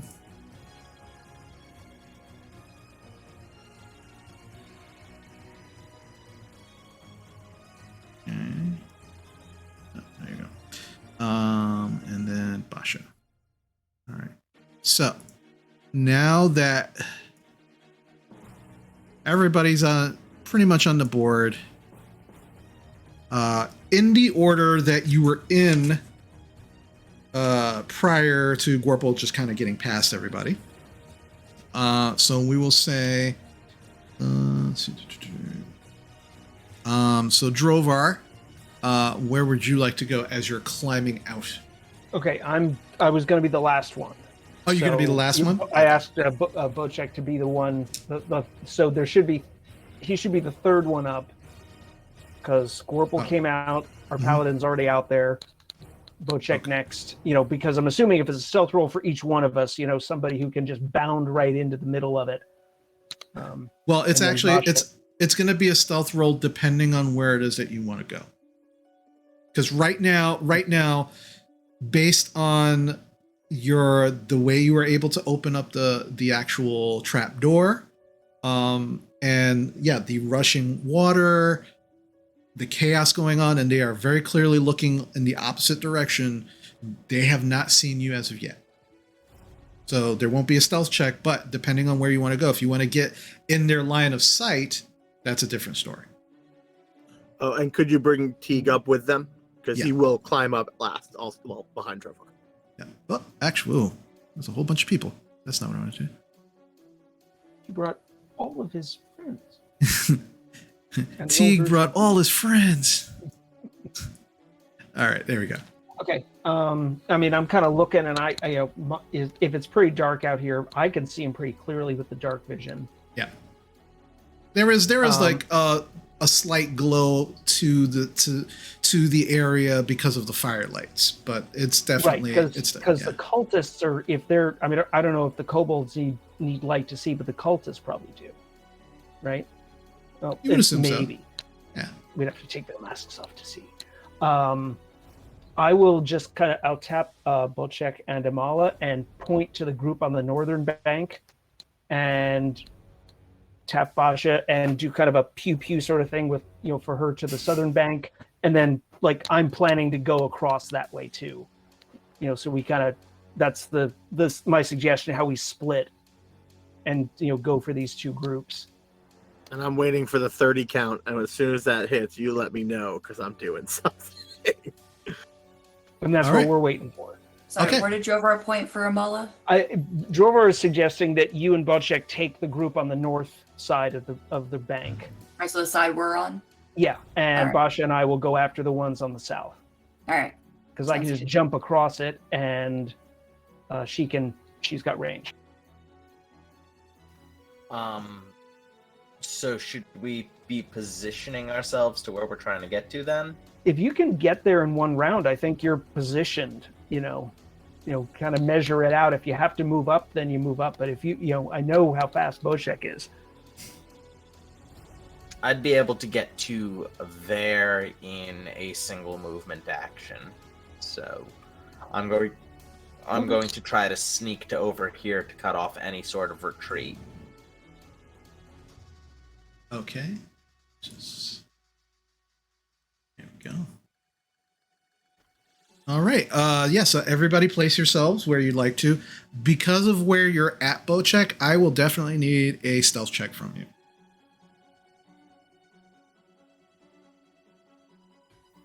Would anybody be okay with me using our group advantage?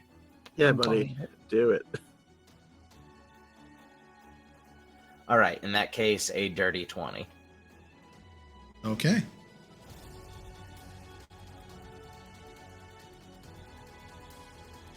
Alrighty. So, everybody else, put yourselves where you'd like to. I'm good.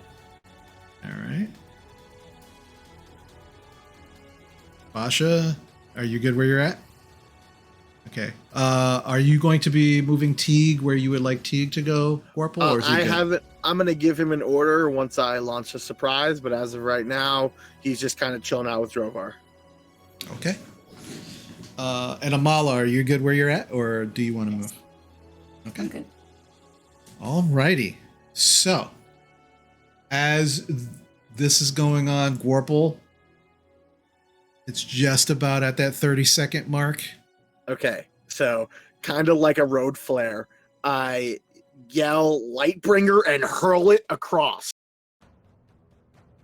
Okay, make a strength check for me. I want to see what happens to this wonderful mace that you found. 19.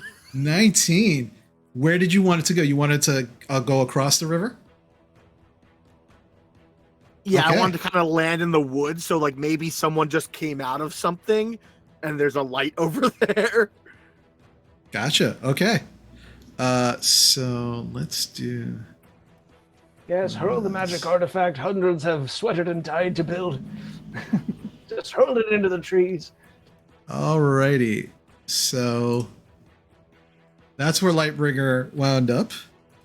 And as that happens, you definitely watch a number of them go, huh, huh, and they begin to focus their attention towards that light.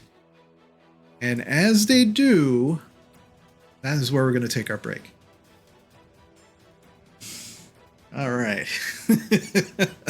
So, we're going to take our break. We'll be back in a few minutes. Once we return, we will see what happens with this battle. Our heroes already have the advantage. We'll see how successful they are when we return.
welcome back, everyone.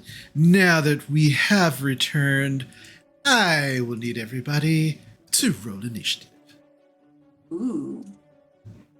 Drovar or Mala, you each get a D4 added to that. Woohoo! Alrighty. Now let me just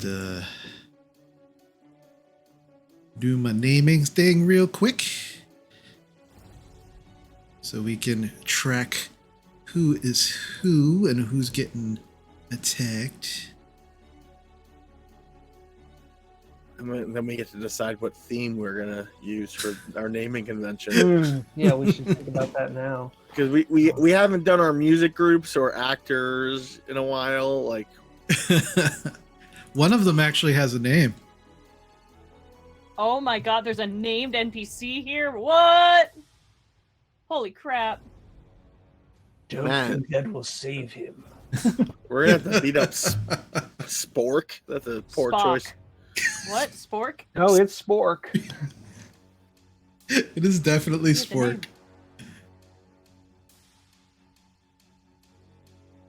All right. All Is right. there an easy way to Utensils. like zoom in on this map, by the way? Yeah, you can use your mouse wheel to zoom in and out of your map. Sweet. Spork but is you my new best friend. but you have to on the map, you have to use the move tool, which is the hand, and then you should be able to do that. Yep. Plus and minus will also do it on the keyboard. Nice, thank you. All right. Yeah, we're here to help. All righty. So, it's initiative time.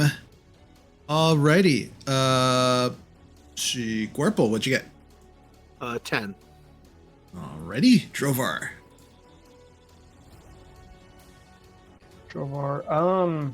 With that extra D4 in there, it's a total of 13. Nice. Basha. A huge 9. Whee! Yay. Bocek. 23. Ooh. And Amala. With the D4, I have an 8. Alrighty. Okay, and everybody else gets their rolls. Ooh. Alrighty. And so with that, top of the round, Bocek, it is your turn. Okay. Dang it, no, I don't want to move the map. I just want to move Bocek. 5, 10, 15, 20. Double movement to move across the river. Your full movement is what? My full movement's 40. Oh yeah, easy. Easy enough. Easy enough. Alright, so I'm going to move to here. And I am going to... Does Spork look like anything special? All right. So as you run up on Spork, unlike the other kobolds who seem to just have like scraps of leather armor and like a dagger and what looks like a sling on their belts, Spork has like this backpack on its back with what looks like there's like a wooden cage. There is also like a large, what looks like a large stick that has like a flask, like a gourd hanging from it, like a flask gourd on it, and just like random crap, just like all over this backpack. Outside of that, it looks like any other kobold, but it's just got all of this just craziness happening on its backpack. And you can almost swear that there's like a creature inside the little cage that you saw. But it's just got all this weird shit on it. Is he armed? Does not have a dagger or a sling. Cool. Then I'm going to swing my sword at I'm gonna actually use the longsword because it's a monk weapon at Kobold Bait. Okay. Cultist Bee, I mean. Cultist Bee. Okay. For 15 to hit. 15 does hit. And that's 11 slashing damage.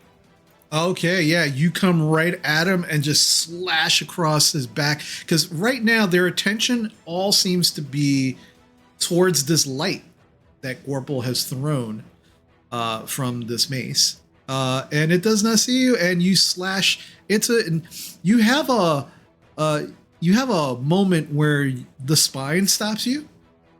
But you don't let that stop you. You just continue to go through. And the cultist just drops to the ground, no sound, because no time for sound. And it is now no longer an issue. And I'm going to activate Flurry of Blows and take a swing at Kobold Bee. Okay.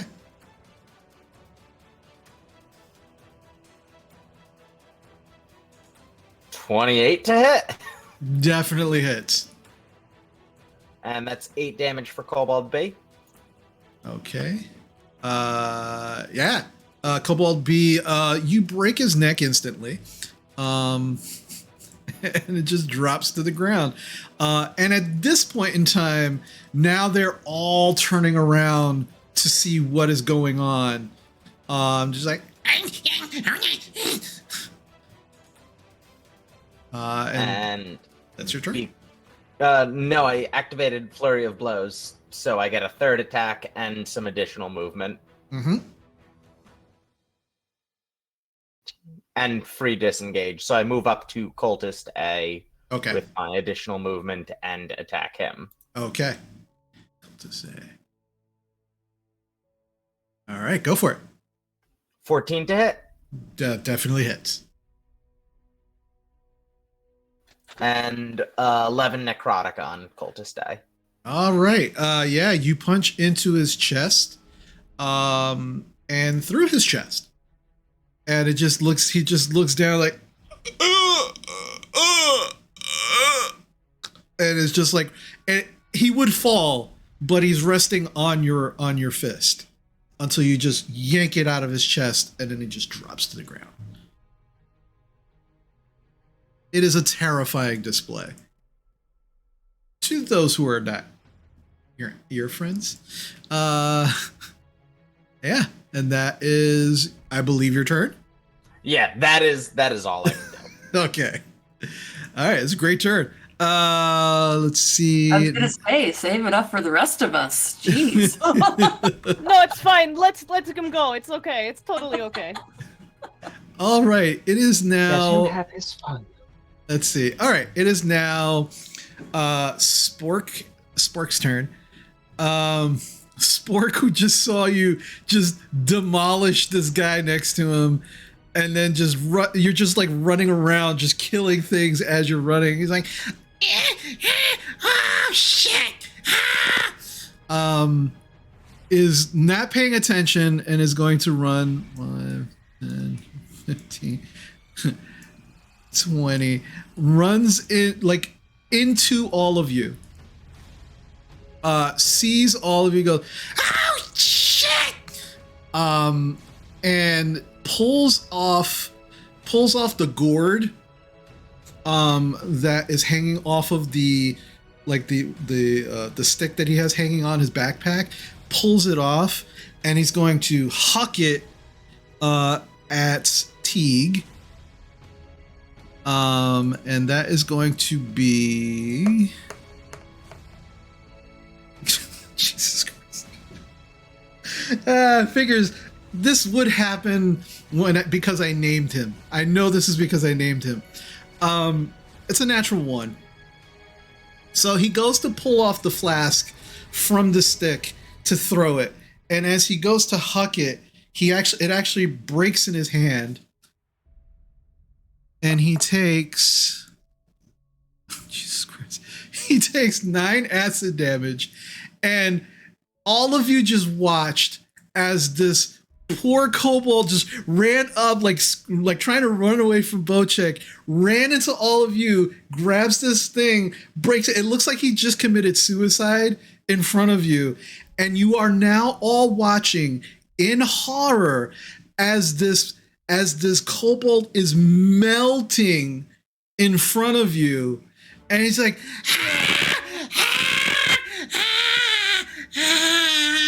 and just drops to the ground as the acid just eats through him, and he is no longer an issue. But he's still got this huge backpack on his back, and yeah, so that happened. It's because I named him. I know it. I know it. Alas, poor Spork, we knew you well. Not really at all. No, we didn't. Not really. All right. What just happened? I have no idea. That was terrifying. I never want to see that again. You're unsure if this is like a tactic of just like terrifying you, where they just like commit suicide in front of you, like to scare you. You're not sure. It's just a weird He thing that runs just up happened. and, like, I got the dark vision. I can see him. It's like, was that one of Bocek's one of the? He's gone now. I didn't have a chance to say. Maybe distant cousin. One of the ones in the Bojack's trench coat. bosses. I don't know. He just. Yeah. Oh. Yeah. Okay. Right. Moving on. Yeah. So You the have other a lot in your line of work. No. No, I haven't seen This that is before. new. No, that's new. Oh God! All How right. much easier if we all did this. I think they're Elite very bad Suicide at Squad this. Troopers or something. Yeah. Well, the other kobolds, seeing that the cultists are dead and some of their compatriots are dead, they will actually run. This one will run up to Bocek, and they're going to basically swarm Bocek over here. This one, Edgar, is actually going to start running away. Nice. Good choice. But A, C, and D, they're all going to try and attack you, Bocek, with their little daggers. And they have pack tactics, so and since they're all around you, they all get advantage. So the first hit is going to be 17 to hit. That's my AC. Okay. So you take from the first dagger 3 piercing damage. The second one is going to be... I don't think a 13 hits you at all. Misses. And then the third is going to be a 21 to hit. That's well above my AC. And you take a big, fat, whopping 5 piercing damage from the third dagger. And then, yeah, Edgar, fuck it. Edgar is going to pull out a sling, and he's going to take a shot at you also, Bocek.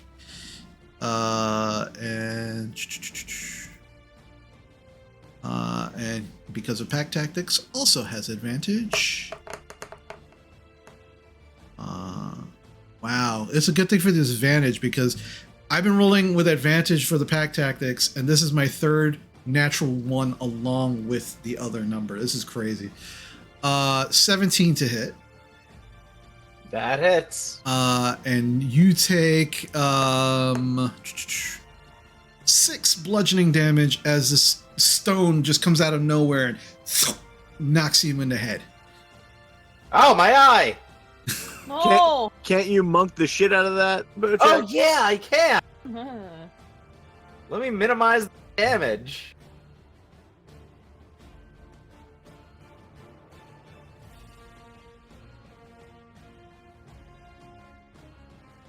Oh, that's 1d10 plus 7. There is no way I can't minimize that damage. So, yeah, I catch it. Okay. All right, so Can we throw it back? he At some could. point you- Yeah, he But could. I don't want to spend a key point. Oh, okay. So you definitely catch it. You take back those 6 points then. Alrighty. And yeah, Edgar seems like, seems a little taken aback that you just caught his rock in the midair. All right, Drovar, it is now your turn. I open a beer. Just like, okay. Looks like the lad's got this one.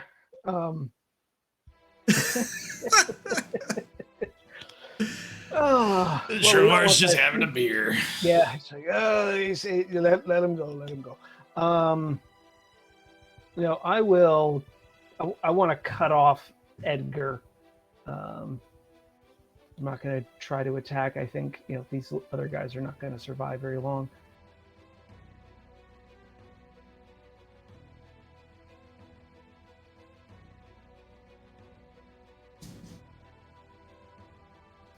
Okay, I'm going to go.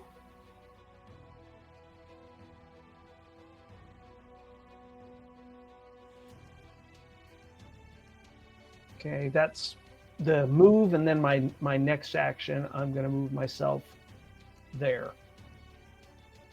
Okay.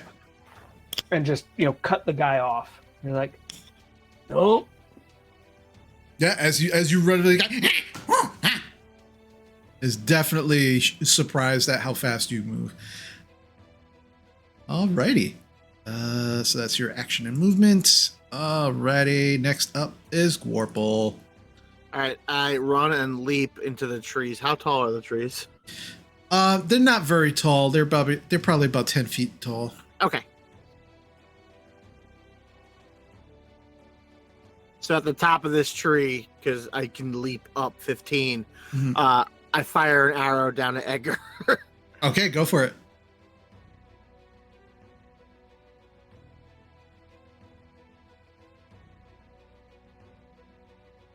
Oh, that's a natural one, buddy. Yeah, as you jump up, it just completely, for some reason, you're still having that fight with your bow when it tries to adjust your aim slightly. Every now and then, you readjust, not even thinking about, oh wait, this is a sentient bow, and completely miss. Drovar, the arrow just whizzes right past your head, so close. And Gwarple, you just hear, the fuck was that? I was adjusting down because I'm up, and you're pulling me down. What did I tell you? All I'm doing is helping you. Don't fight me. I don't trust those words. All right, I kind of whistle in a big croak to signal Teague. I feel like Drovar has E, but I'm also afraid that it might disengage and try to get away from him, and I don't know how far things are. So I whistle Teague to charge E. Okay.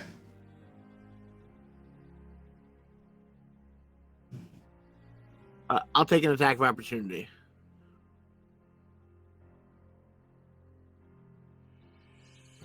Oh, from D and C? Or from D? One thing, I can actually measure this. I might be wrong. I might not have to move. 5, 10, 15, 20, 25, 30, 35. No, never mind. He can't do that. So then I'll just send him to C. Okay. So if you send him to C, where exactly are you going to put him? He's going to go around not taking attacks, and he'll attack C. Gotcha. Okay, go for it.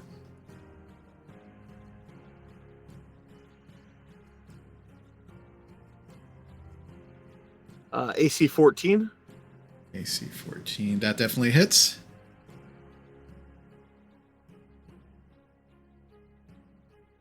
Uh, 7 damage.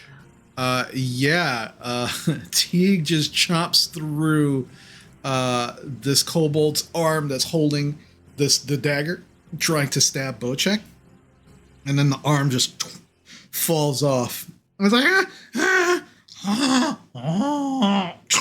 and just falls to the ground. Teague will just like do that bird dinosaur thing and swallow the armhole.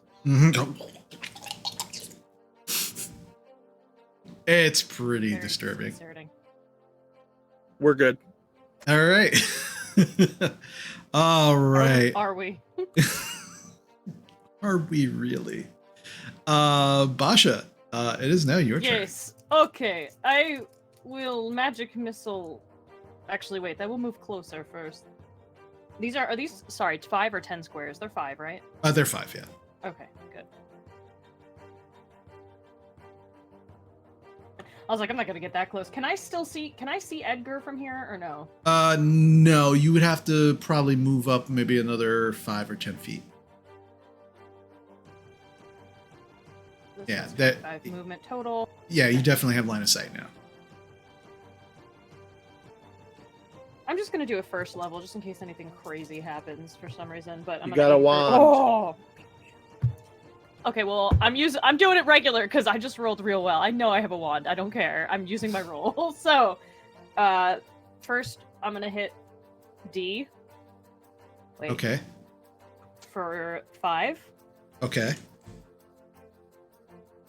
As I pull Jan out, and I'm like, all right, let's go. And then A for only 3, Okay. but Edgar for 5. Edgar for 5 also? Yes. All right. Because I rolled 2 4s, which is why I was like, I'm not taking it back. Yeah. I'm not taking it back now. No, nice.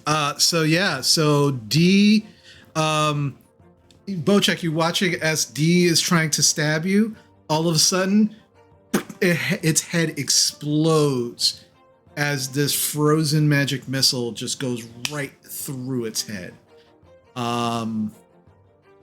Edgar, is getting ready to kind of like run away from you, Drovar. And as he's kind of like moves to the right, and then as he moves to the left, he just connects with this magic missile and just shatters into cold pieces of frozen cobalt. Sorry. Sorry No. about that. No, that's good. We're good. Oh, okay. Alrighty. That is there anything else you want to do, Basha, or is that it? No, I feel like that's probably like good enough, you know? Okay. Alrighty. The cultists are dead. Amala, it is now your turn. Alrighty, so I'm gonna move up to A here, and I'm going to use my retractable claws. So you guys see really nice, long, spiky claws come out, and I'm going to strike at A. Okay, go for it. You have advantage because you're flanking, and on one of your attacks, you can use a D4. Cool. Alright, so I can only use that for attack, or can I use that for my roll? One roll during this turn, you can add a D4 to D20 Alright. roll. I imagine a 12 doesn't hit, Chris. A 12 just hits. Perfect. Alright, I'll save that dice then. So yeah, let me go ahead and do my claws here. So that is 8 damage.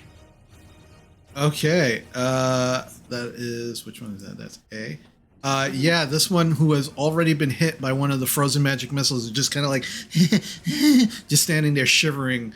You just rake across its face, and its jaw just comes right off. Like,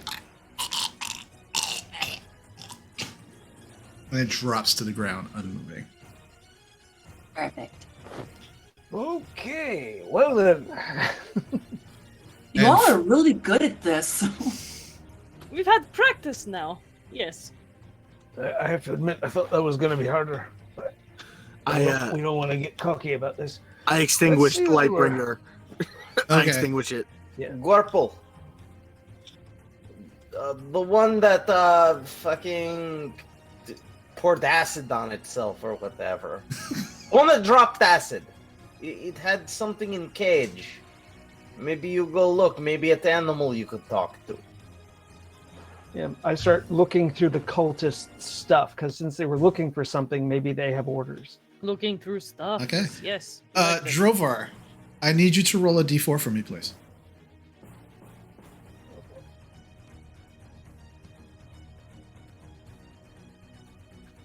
a 1. One. As you begin to kind of search through the cultists,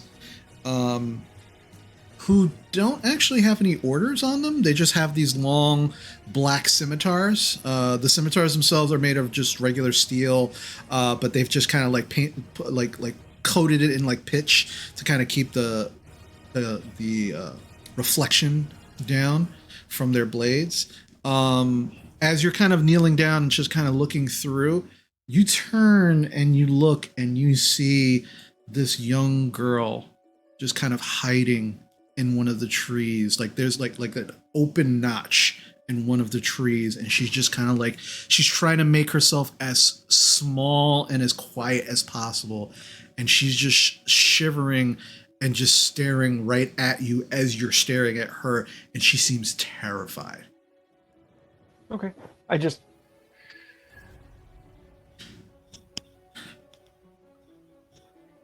Okay. Kind of looking around. She's like, Basha, skip the looting and come up here. I'm gonna need your motherly instincts. Come on. Basha And I comes just up. give her I give the little girl just a, it's all right, they're gone. Make a persuasion check.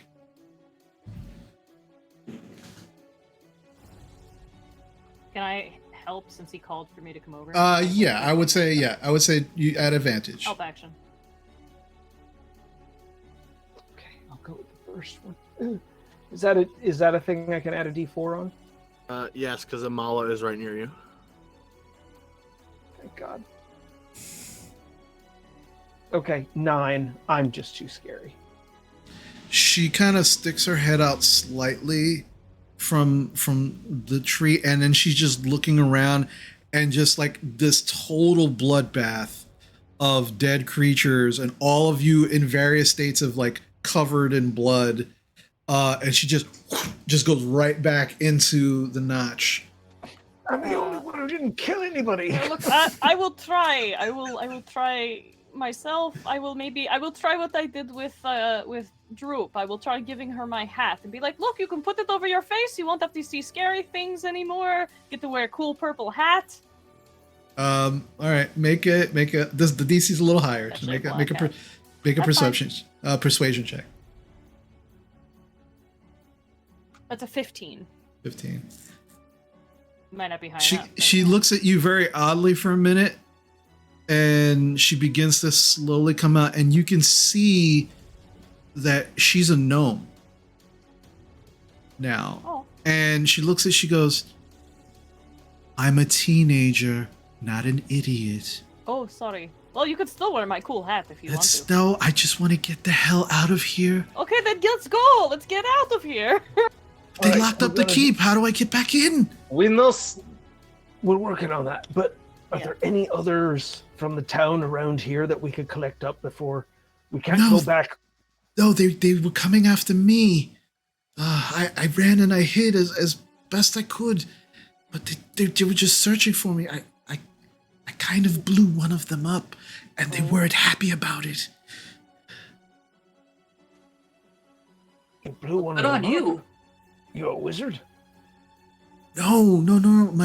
My father uses he uses arcane things, and I just took some of his components, and I don't know anything about the magic stuff, but I put them all together and I threw it at it, and it just blew them up. They weren't happy, so they came after me. What's your father's name? And she kind of looks down, and she goes, I don't know any of you. Can you just get me? Hello, I'm Bolchek. Okay, we were coming from Fandelver to pick up a gnome with arcane abilities and bring them back to our town for a job. Do you know anything about that? It was your father packing for a trip? She kind of nods very, very slowly. Yes. Gorp, what was that gnome's name? Goy can't hear you, Gorple. You're speaking so quietly. It's like It's subsonic. like Never wrote it down. What's the gnome's name? His name is Felksam Gebelpibble. As you say, as you see this, her, Flotsam, jetsam, pebble. That. she just kind of like her eyes kind of go a little wide. She goes, I'm Lorna Gebblepibble. Yes, that's my father. That's my father. He's still in the town somewhere. I just don't know where he is. But he tried to lead them away from me, but this group just came into his shop and they were just trying to take everything in there. I couldn't let them have it, so I tried what I could. Yeah. Here, tell her to come over here. We can just send her back. We haven't left this yet. Can you show us, if we pull out the big map, it's like, where's your father's shop? Just because we could probably start heading there and start looking for him from there. We'll get you to the way out. Okay, let's pull up that map real quick. 1 second. There we go. Okay. So you pull out the map, and she's like, "Oh, his shop is right over here."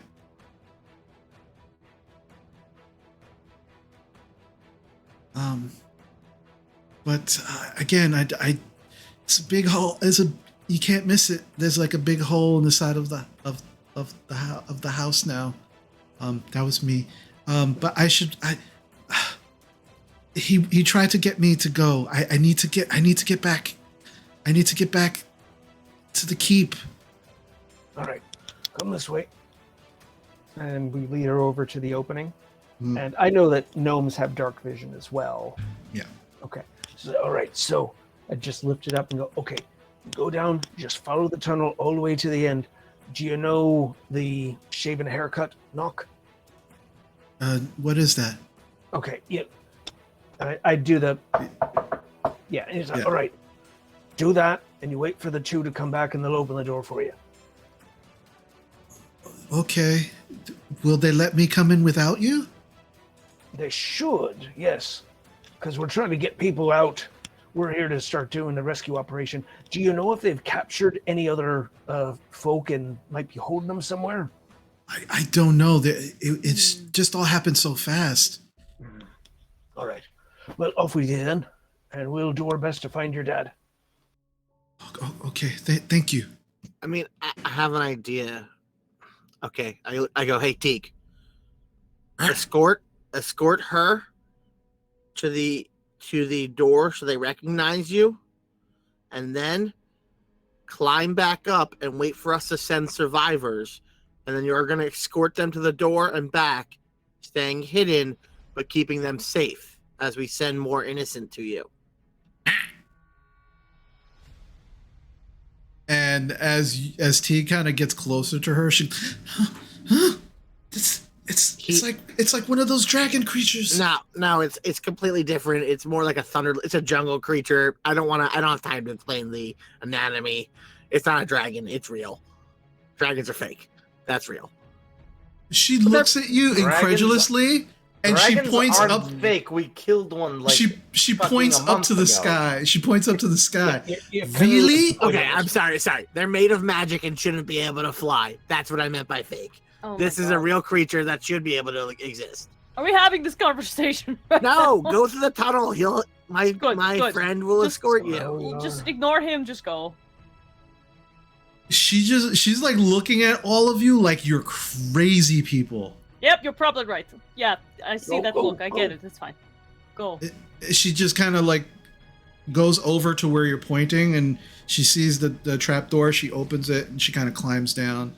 T begins to follow her. And so now you're all just kind of in this area now. I want to search What are you doing?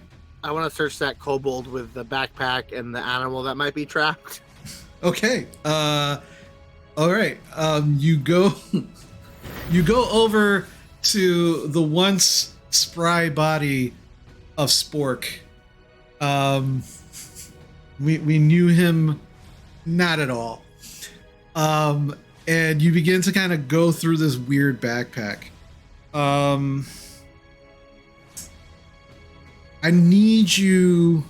really, really need you to make an investigation check for reasons. Okay.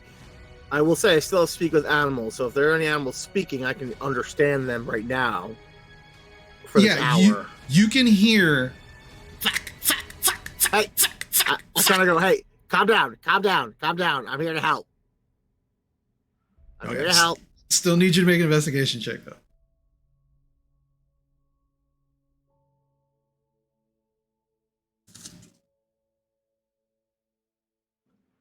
With my friends near me, it's an 18. 18. Okay. That's good. That's good. All right. So, as you near the cage, the first thing you go to is the cage.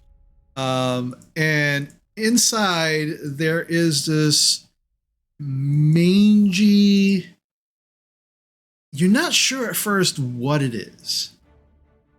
But there's like this small mangy creature inside. And as you're kind of looking, this is definitely the source of what you're hearing. And as you're looking really close, as a lot of the hair is no longer on its body, you can just see like the very like almost like rotten and kind of just nasty skin on this creature that has not been well taken care of at all. You realize, oh, wait a minute, this is a skunk. Hey, buddy. Hey, buddy. You look like you're in pain. I'm gonna help you free. I'm gonna free you. You look like you need some food. Can I give you food? Okay. no. I kind of go, everyone, back up. I'm gonna open your cage so you can be free. Yeah, the rest of you can hear. All right, back up. I kind of. So I go, hey, Basha, give me one of my good berries. And I will kind of try to like toss it so it's right near the cage so that I'm not getting close, but it can try to like reach out if it wants. Oh yeah, it immediately goes for it and just devours it instantly. And then you hear, oh. Yeah, I'm here to help. Can I free you without you getting us sprayed? No sudden movements. Not moving. Do you want to be free? Yeah, just open his fucking cage. Okay, well then, all right. So I kind of get closer slowly, and I head to the cage. Is there a latch? Yeah, there is the shittiest of latches on this cage. I open it and kind of just fling the door open and back up. Slowly. Yeah, as you do, immediately it leaps out and just looks around, and it looks down at the body of this acid-ridden body of this kobold, and just like fuck you, and just bolts off into the forest. All right, that's a friend forever. Okay. Guess we've done our good turn for the Yeah. day. But you notice, in addition to this cage, there are a number of other things, and you actually. So as you watch this mangy, nasty little skunk just run off into the forest, there are a number of things. There is this small little pot. That is basically being, the cover on it is basically being held on with only like twine. There is another pot next to it, also similarly held, but there is like this little, just like you see this little edging of like green on the edges of the lid. There on the stick.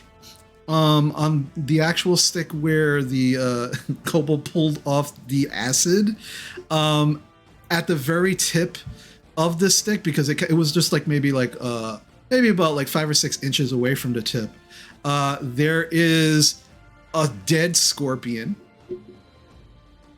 It seemed like it was possibly alive at the beginning of this battle, not anymore. And then there is this nasty, like just this nasty bag where it seems like it's full, but it's moving. And as you actually get a little closer, you hear, Hey, are you guys okay? Do I understand them? Uh, I speak with animals. I guess technically, yeah. Yeah, you can. I guess what you would hear, honestly speaking, I guess you would hear is like, let me out, let me out, let me out, let me out, let me out, let me out. Okay, so I will gingerly take the bag, Okay.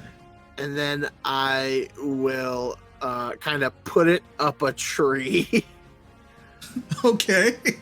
and I'll if it's tied shut, Yeah, it's tied. It's just tied with twine. I will undo the knot work and then leave because they will eventually worm their way out Okay. through their own stealth. I think that's a bag of bees. That's pretty cool. Bag of bees? Yeah. They were telling about like for the queen. I don't really know. But the one thing you actually do find that's not, it's the least disgusting thing that you find is like this, it's this glass flask. And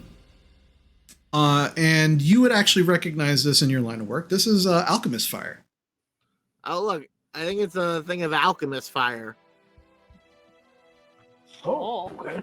All right, well, that's cool. And he has 3 weird jars, which we'll find out what Weird they. jars? Yeah, I don't know what they do. They're just like one's green covered, they're all tied shut, so they're probably dangerous. Mhm. Probably. I'm sorry. The last thing, there is a basket that is not moving, but there is some kind of like moving sound in it.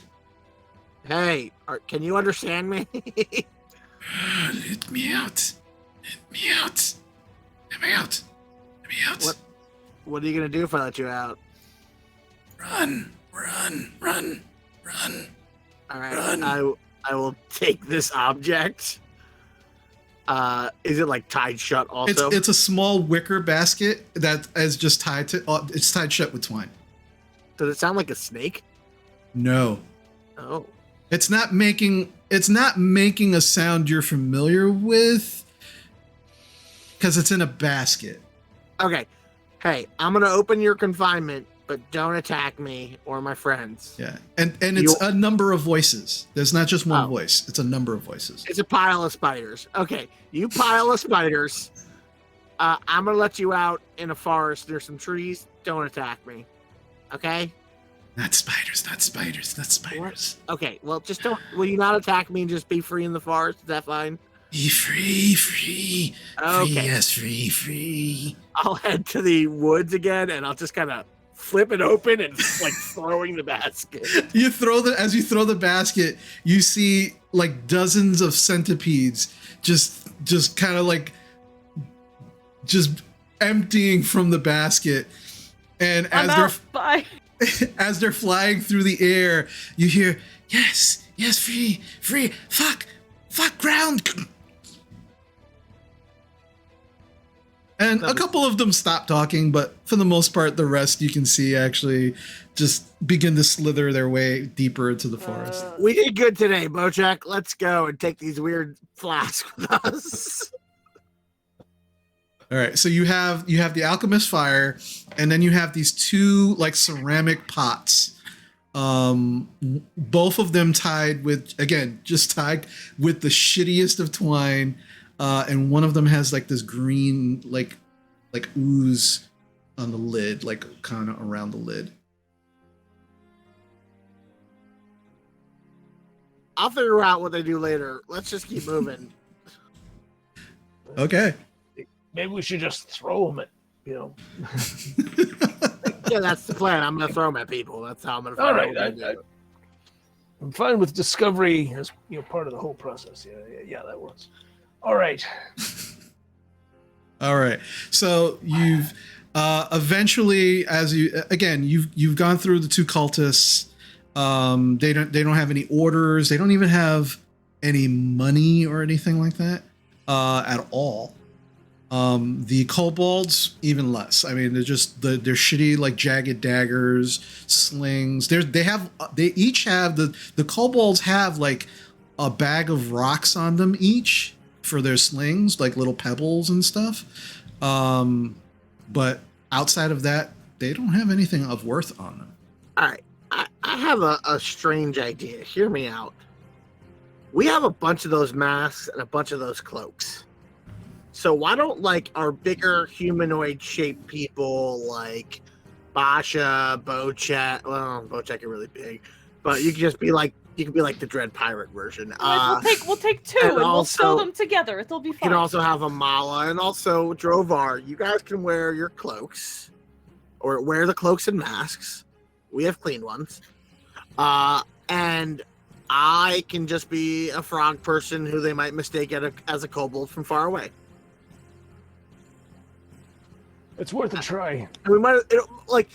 It might not get us stealthily through, but it'll give us a moment to get the element of surprise, even if they see us coming. Also, Mala, you can speak Draconic, so you can also order the kobolds to go away. Like, I don't mind killing them, but I think that's going to slow us down. And make noise. Eventually, we're going to run into some that we can't get them all that fast, and then it'll just bring more. All right, as long as I can fit into these things, I will gladly do this. We'll make you a tabard, as like just cut a seam down one of the robes. I don't think that will fool them. It's like a poncho. You can cut the excess off of mine. No, we're going to need all the extra for Bolchek. All of it. All of it's for Bolchek. And to be fair, some of these cultists, they are of varying races. They're not all human. And they are various sizes as well. So conceivably speaking, if you pulled off a number of these cultist masks and robes, you could definitely find, except for Bocek, because Bocek's special. Why don't we tie some rope around his arms as if he was captured, and it's like, all right, come on, you filthy, thing. By the way, how tall is Bocek? Approximately 10 feet. Yeah. Damn. Yeah, he's massive. I guess we captured him. That sounds. Yeah, he's a prisoner. That sounds good. We'll say transfer from 1138 or something like that. I mean, if we're close enough to talk to them, I think we're close enough to hurt them. Look, I believe my prisoner number is 24601 or something. Nope. It feels right, so we go with that. All right. So what's the plan? I would say we get the robes on and we start heading. Yeah, I was. Where are you going in the town? So we're kind of over here right now, correct? Second, let me pull up the map. Actually, probably more like this area, right? Yeah, you are. Yeah, you are by the river at this moment. Yeah, that's approximately where you're at this moment. I mean, okay. Why don't we head to the guy we're looking for's house? I can always try to track him. I know he's a gnome, so he's going to move differently than a lot of other people. Okay, if we're disguised, I'd say we come up here, see what we see, and then either go up the road or we try to move like this way. So we get up to this intersection and see what's going on. See if our disguise holds at all. All right. Sure. Okay. Like, maybe I should make my voice sound different. Like, is this good for cultists? Like, talk like this. I think there were some women among them. Just be like, it's like, dragons are great. I love dragons. How about dragons. How about you guys don't talk and just let me and Amala talk because you don't speak Draconic. That's right. Okay. We'll just nod. Yeah. Like, I think if we're gonna talk, we've already ruined things. But like, let's attempt to use this Draconic disguise to clear kobolds out. Can you teach us how to say like I love dragons? Just I love dragons. Draconic, please. It's whack.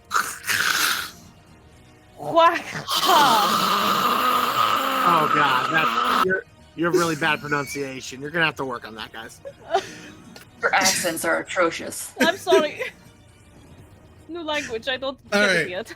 All right. I was able to learn Goblin real quick. Speaking of which, you got it so fast. Speaking of which, it's your mammalian lungs. They just don't do it. I need Basha, Bocek, and Drovar. if you are trying to actually learn that phrase, I need you each to roll an intelligence check, please. I'm great. I rolled a 22. Okay. What did you get? 8. 8? Bocek? -1.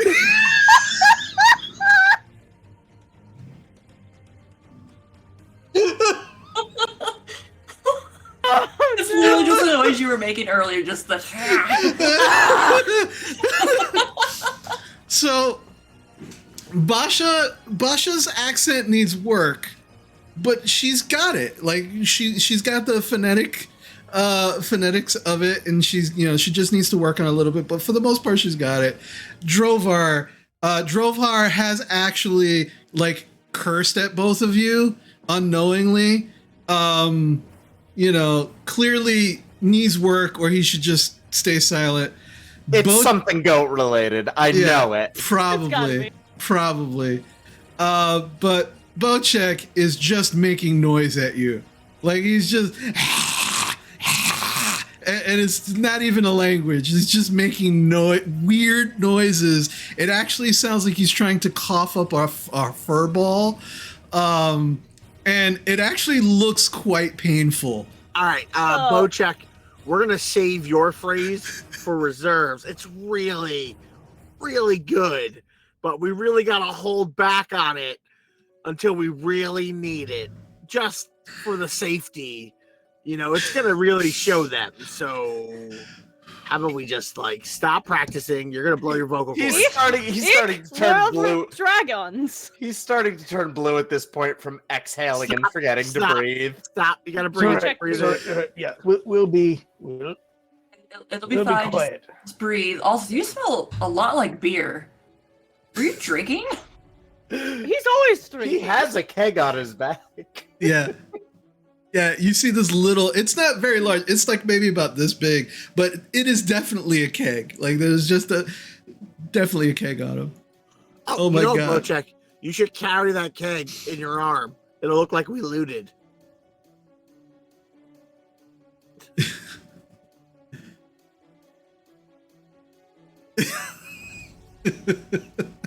All right.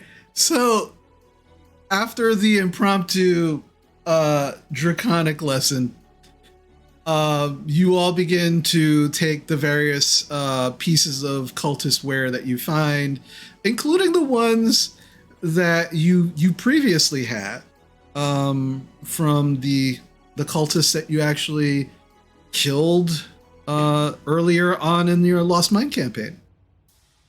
And yeah, there Basha has it. Yep, Basha has hers. And you are able to, without any issues, fashion your disguises. Here we go. Gorpal has his now. And you take the shitty twine that you found on the poor kobold's body, and you fashion just loose bindings on Bocek, just to kind of make it look like he's been taken in as a prisoner. These disguises, man, you guys are killing me. What? Ich, Lord of Dargons. It's fine. Versus the -1. And then that was the disguise. All right. So, so you begin making your way towards the area that you were given, that the young gnome Lorna, her father, the last place she saw her father, specifically where their shop is. I need you all to make performance checks for me, or deception. I will give you the option, deception or performance, to see how well you are presenting yourselves in your disguises. Okay. Do we All get right. those D4s? For Yep, our Amala proximity? and Drovar and myself will get a D4. I'm also gonna guide myself because I am not persuasive. Well, deception. It's deception or performance. I am equally as good at both. Okay. So, Basha, what did you get? 20, not natural. Okay. Gorple.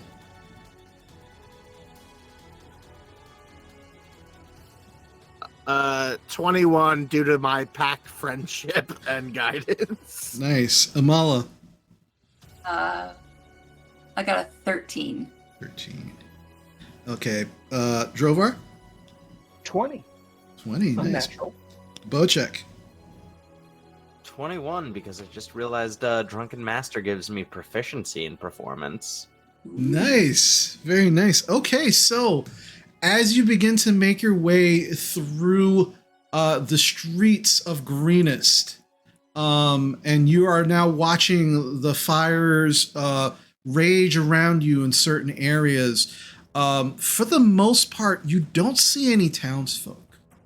You can hear voices shouting orders, and Gorple and Amala in the distance. Definitely draconic, but you can't make out specifically what they are. But the tone definitely lends to you that it is, orders being given. But you make your way up to, you don't make it quite all of the way, but you make it through here. You start cutting through some of the back areas, not taking the main roads. And as you actually get to this area, you see this large crater. And as you begin making your way, there are body parts everywhere. Mostly cobalt. And as you're just kind of like picking your way and moving your way through, I need all of you to make a perception check for me, please.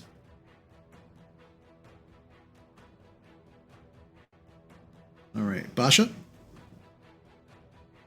20, not natural, yet again. Nice. Gorple? Now I bring the rolls. 29. I was really going for that 30. Nice. Amala? 14. 14. Drovar? 13. 13. Bocek? 16. 16. Okay.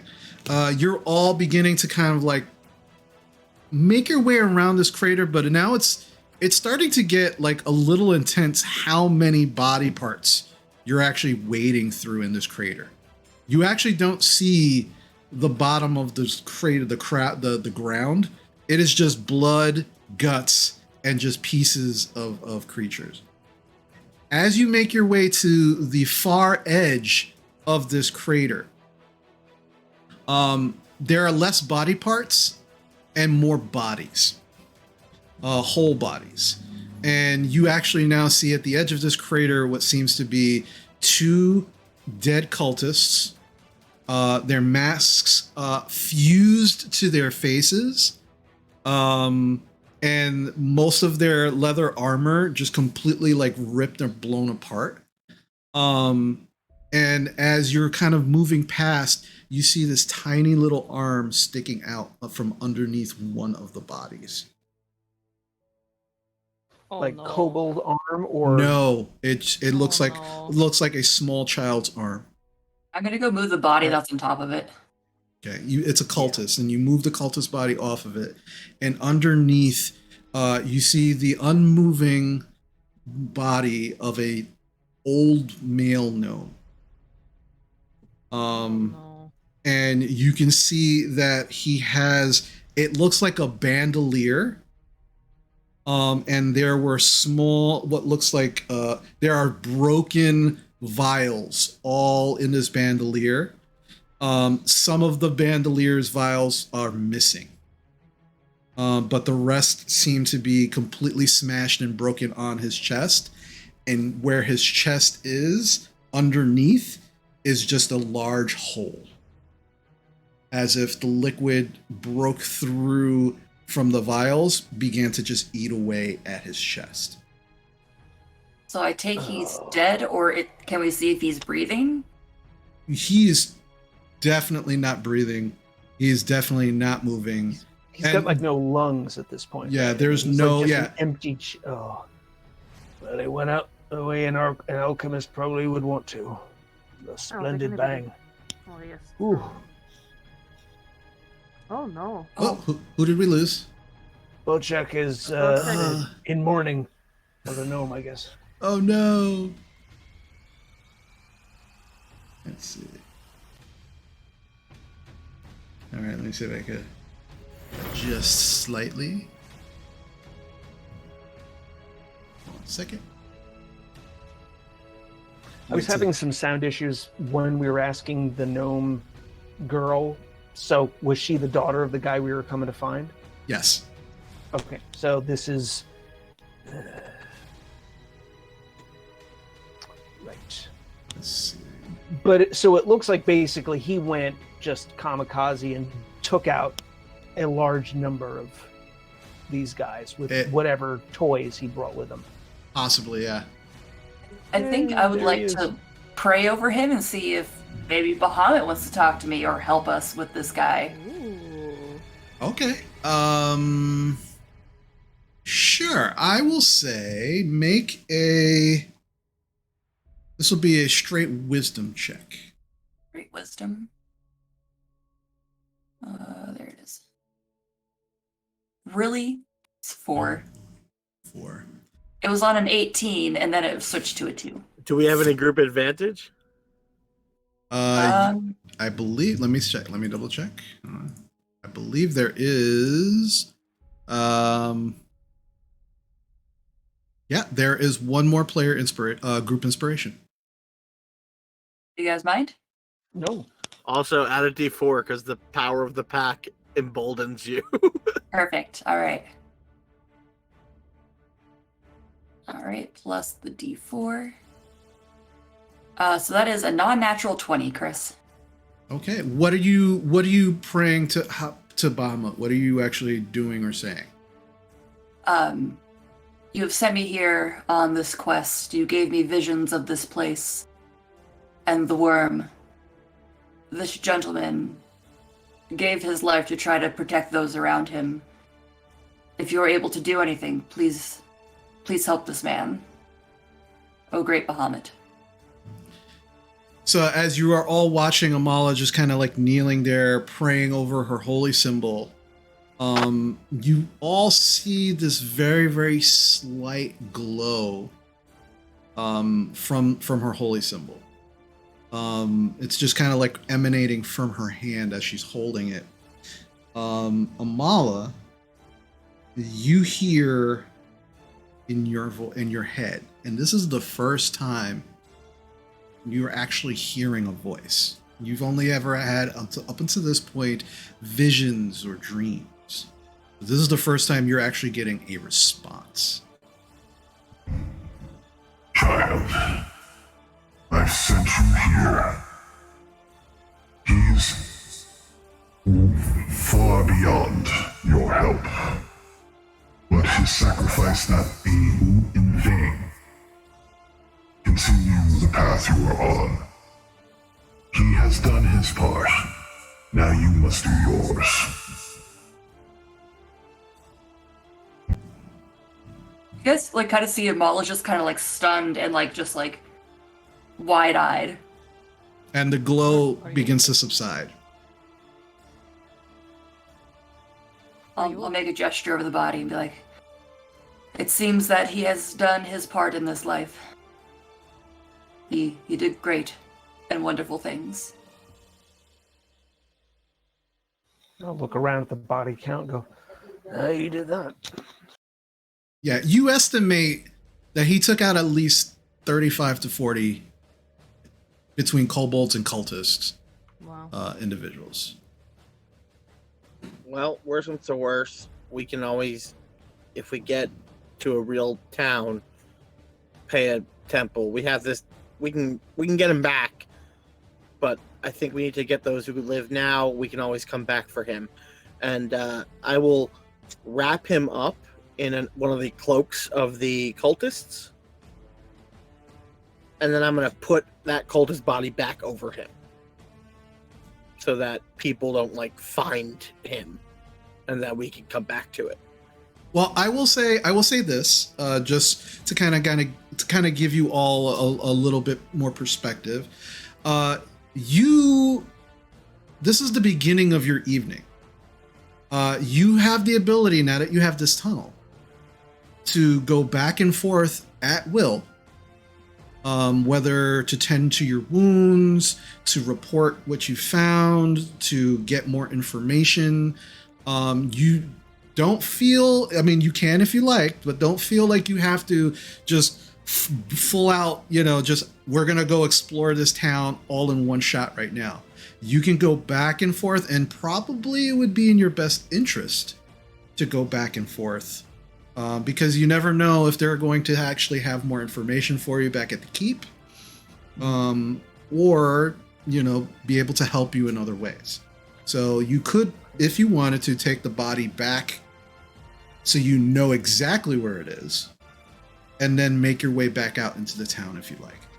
Why don't we take him back to the entrance, get him down the tunnel at the base of the ladder, so nothing finds him, and see if we can do a sweep of this side of the town, just looking for survivors and things like that.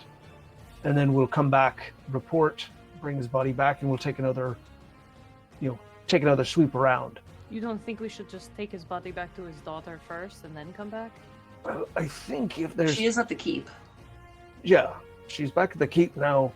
I mean, okay, so, there's this devastation, all these bodies. There's no other sign of cultists, coming over here. So this area looks like he cleared it out pretty thoroughly. In this area, yeah, you don't see a lot of movement or anything. We should probably take advantage of this and try to find any survivors who are hiding.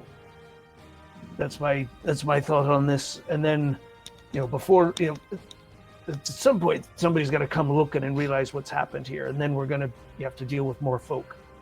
But there's no alarm to be raised right now, so it might be good to try to clear them out.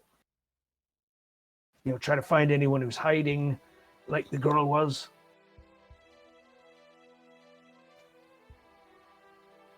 Thoughts?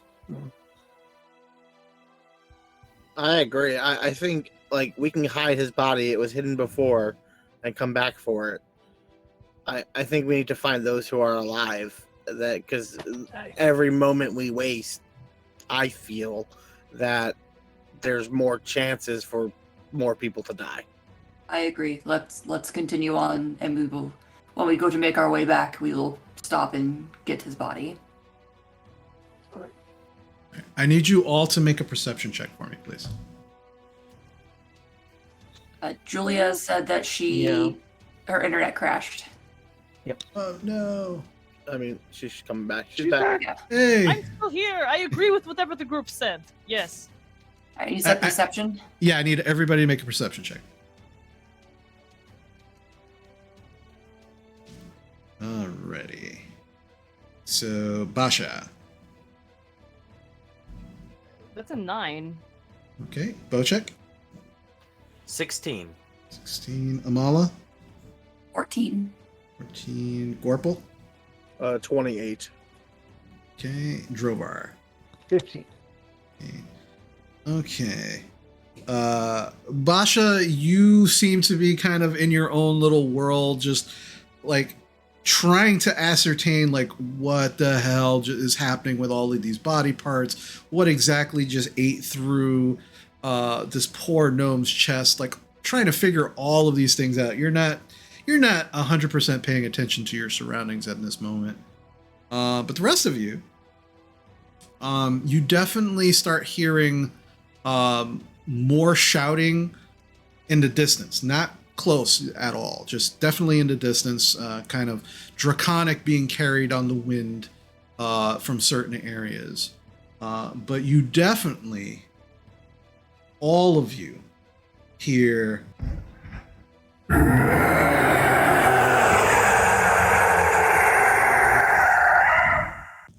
and as you look up, you can see the blue dragon, who is still in the distance, slowly circling and seemingly making its way back towards Greenest. Time to find some cover. Yep. Yes, absolutely. All right. So, what's the plan? Where are you off to now? Okay, can you show us on the map where we are at the moment? Sure. Okay. You are all. All right. Come on, cursor. There we go. You are all right here in this area. This is where the crater is. This is where you found the bodies. That's where you're currently at.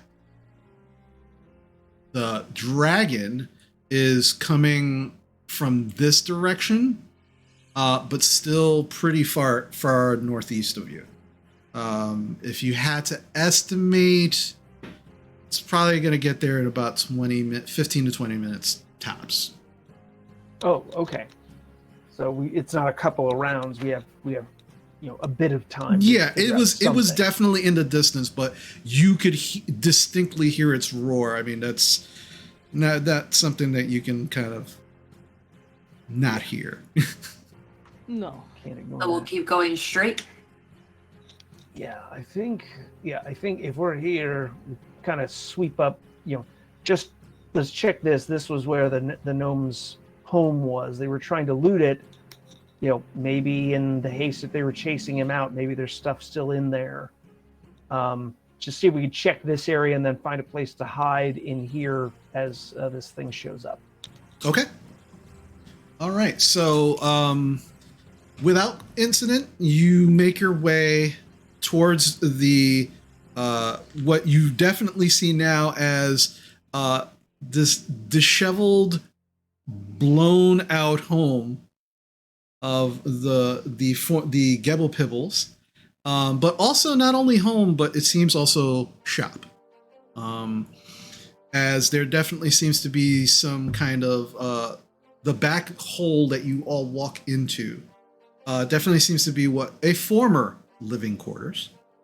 But as you progress further into the building itself, you go through the ruined door.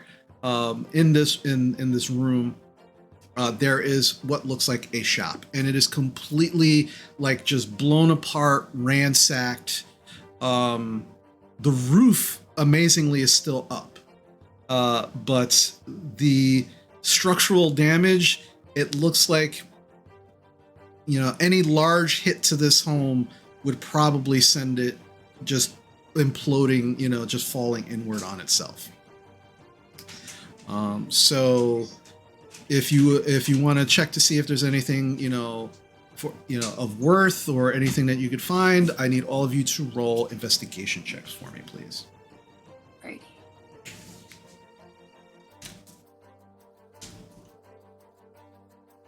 Okay. Basha. It's only a 12. 12. Scorple? 3. 3. Amala. 9. 9. Drovar? 10. 10. Bocek. The dice are apparently paying me back for earlier because even with a -2, I still have a 17. Nice. Okay. So Gwarple, Amala, and Drovar, you are more concerned with the structural integrity of this building. Like, yeah, you could probably hold up here for a short amount of time, but the longer you're here, there's more of a chance that this building is going to come down on top of your heads.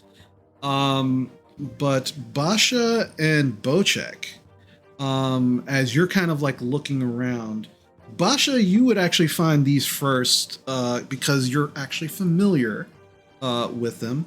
There, you find a number of components. Ooh. Definitely spell components. I will give you the list. There is definitely a list because it looks like he was definitely packing for a trip. And these components are kind of put off to the side in a crate that seems to have just like you kind of cleared off some of the debris, and the crate itself is intact. So it's a long list. I'll give you the list after this stream. whole crate with us, all of the whole big crate. Yeah, it is like you yourself could carry this crate, Basha. But it is definitely you have a Bocek. But Bocek, you actually find out of all of this crazy debris and broken materials, there is this small little you notice Basha using something like this. It looks like a piece of wood that when Basha uses it, sometimes she can use her spells through it. But it's so odd because where everything looks broken and just beat to shit, it is this beautiful jet black just long piece of wood that just seems to be clean with nothing on it. Like it's really out of place, just sitting on one of the broken counters. Hey Basha, what's this? Oh, I look. It's definitely a wand. That's definitely a wand. Don't point it at anyone. That's a good guy. Definitely staring down the barrel of said wand, trying to figure it out. Yeah, let me look at it first. Yeah, don't poke your eye. Just let me look at it. I will identify it. I'll sit there and For the next 10 minutes? Well, not if we're not hanging out here, then no. Like if we seem like we're trying to get out, with the dragons out there. Let's go. Yeah. I will turn to Gorple and say, Gorple, do you think you could, we could walk through there and try to call out, but they're not going to believe us. Do you think you could hear people hiding or try to find people hiding, and we could try to convince them to come out? I'll start. Okay. I imagine still within the hour of my stealth stuff. So I'll take off the cloak and the dump mask, and I will stealthily kind of blend in to try to find people, using perception and stealth to hide. All right, I will say you definitely have maybe about 20 more minutes on it. How long do you want to take to do this? Well, how long does it take to traverse the tunnel? You said it's like 20 or 30 minutes, right? Right. Yeah. And you just spent another 15, 20 minutes making your way to where you are currently. Okay. So what's the ETA now, we think, on the dragon if it's heading back our way? Probably another 5 minutes or so. Okay.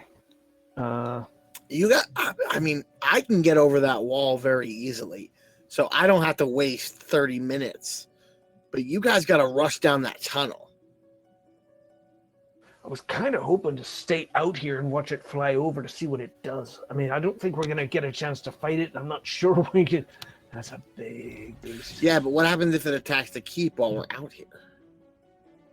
You might do better out here to get its attention and come up underneath it. All right. Well, then I'll try to find a good hiding spot place for us, one of the more intact buildings that we can kind of hole up in. Right. If these cultists listen to dragons, this thing might actually be in charge of them. Give them orders or something. I'd like to know why they're here. We could try to overhear and kind of find out what's going on. Yeah, and also maybe we'll get something. Yeah, can I look around to see if there's somewhere intact that we can hole up so that we can hide and overhear what's going on? Make a perception check for me.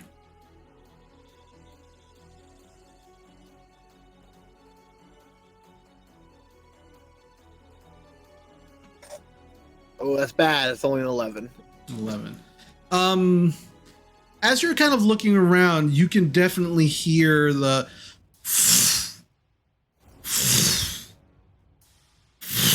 of the wings as it's getting closer. The air is definitely being displaced. You can see the smoke starting to kind of be pushed more in your direction, but you begin kind of looking around frantically for a place that's more intact. You definitely can see that this building here seems to be mostly intact on all four walls and its roof. There are some fires on the outside of the building itself, but The building itself seems to be fine. So if your group Alright. wanted to make their way there, they could probably do so. I let everyone know, hey, so there's one building that seems intact. There's a fire near it, but I think I can handle that. That might be your best bet to hide. All right, let's head for it. And while they're kind of moving over, I'm going to go around the house, dousing it in water so that the fire will only burn up to the wet spot and not actually hit the house. I don't want to put out the fire because that's a giveaway, but I want to circle the house in just gallons of water to soak the ground around it so it doesn't catch. Sure. Yeah. You all watch as Gorple pulls out his water flask. And go ahead, say it. I know you want to say it. Geyser! Yeah. As he says geyser, Amala, you've never seen this before. You just watch as this immense rushing water just starts pouring out of this flask, and Gorple is just running around the house like a mad frog. Just Geyser! just I just want to point something out. Gorble, the dragon shoots lightning. Yeah, but it's gonna see the building on fire or the tree on fire and think it's already the house. I just don't want the house caught when we're in it. Listen, it's fine if it shoots lightning. If we're in the house, it's gonna light the house on fire. The water's not getting in the house to electrify us. That's okay. You know, we should hide. I'm not gonna explain this. So you're all able to run into the building, and as you do, moments after you just kind of like the last person gets into the house, and you can see that this is just someone's house. Like this is not a shop or anything. You can hear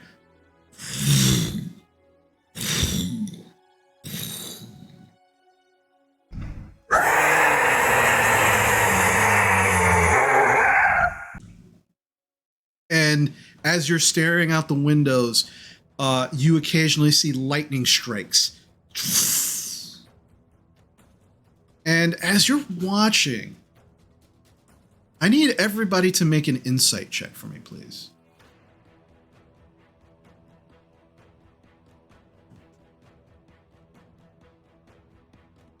All right, we're gonna go the other way this time. Bocek. 11. Okay. Drovar. 3. 3. Amala. 14. 14. Gorple. I think this is a good dragon. He wants to be my friend. I got a natural 1 for a 6. Okay. Basha. 20. 20. Okay. Gorple, this dragon is going to kill you all.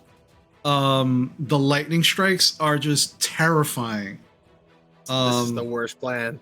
We should have went back to the keep. We should have just went back to the keep.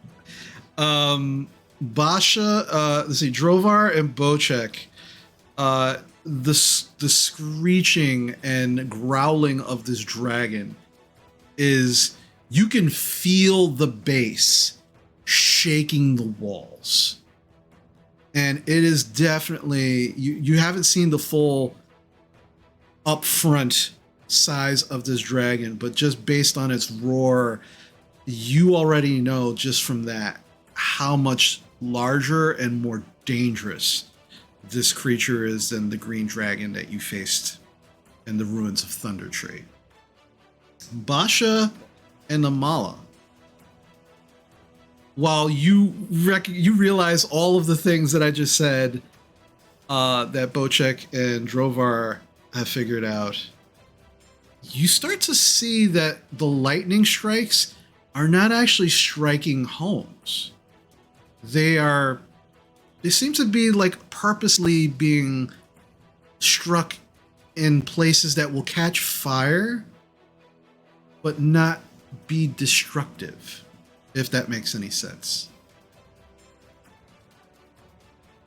And then as it finishes its round of lightning strikes and it flies over, you see this massive shadow just even with the lights of the fires going on around the town, you can still see the shadow and the smoke every time it moves, just being pushed by its immense wings flapping. Eventually, you hear it take off back towards the northeast from where it came from. And you can see now that there are definitely more fires going on, but not on homes.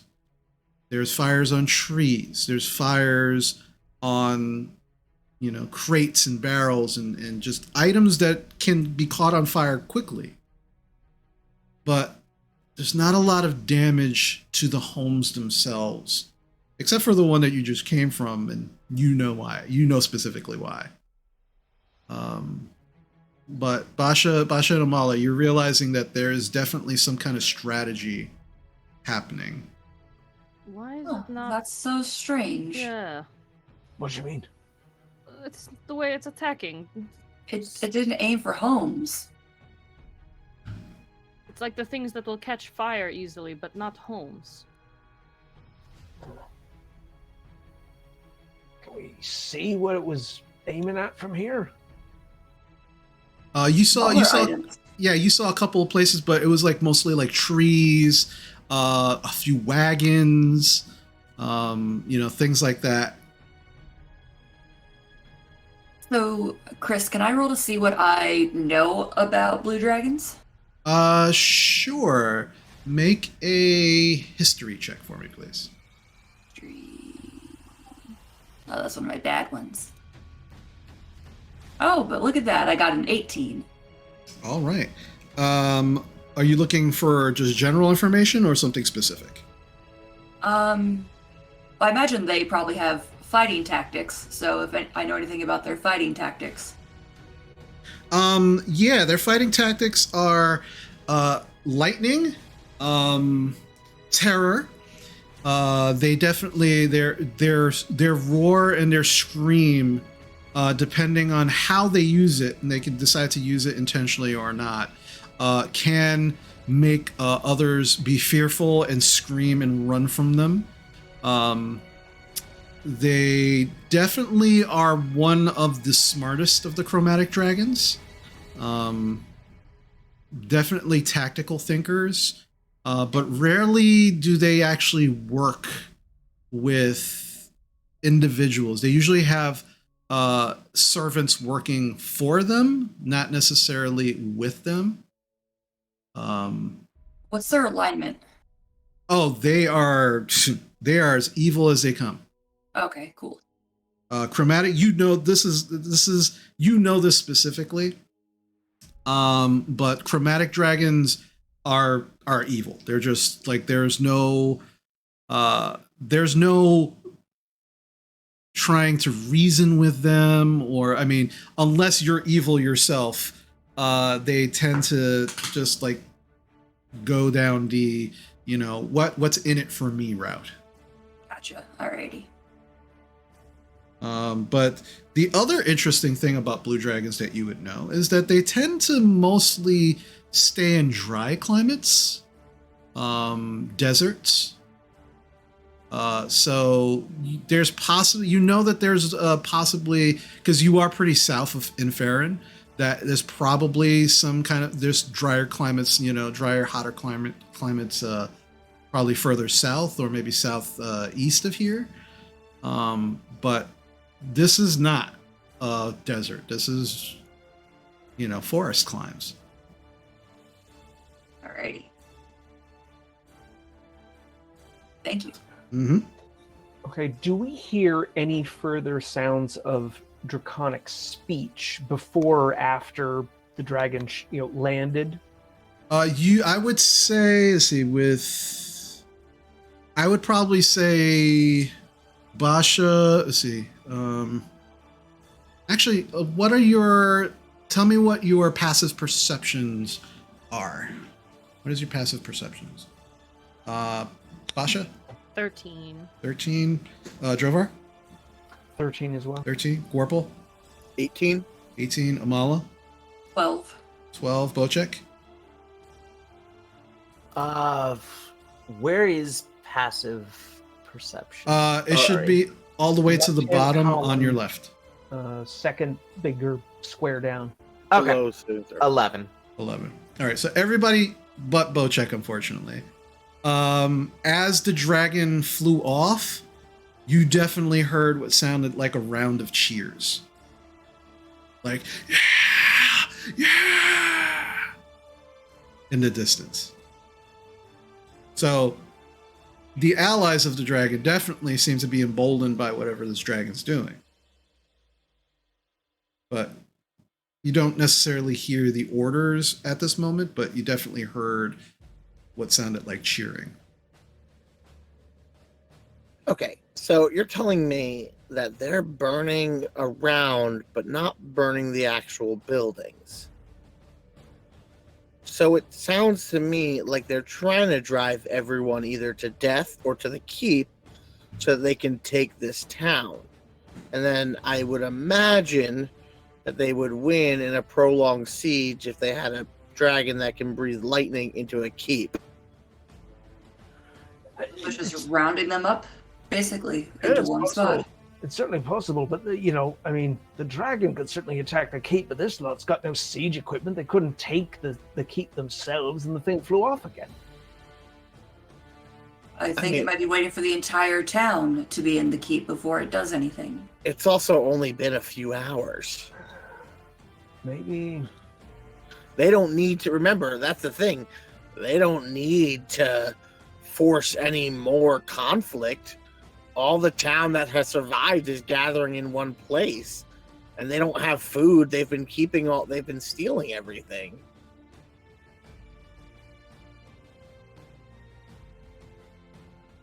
Why else would they keep these buildings intact? What's the point if they're not gonna if they're gonna move on? Unless, like you're saying, so you think they're trying to just stay and take over? Because that would make sense. Why else would they save the houses? So maybe that lightning was somehow the dragon's laying claim to the place.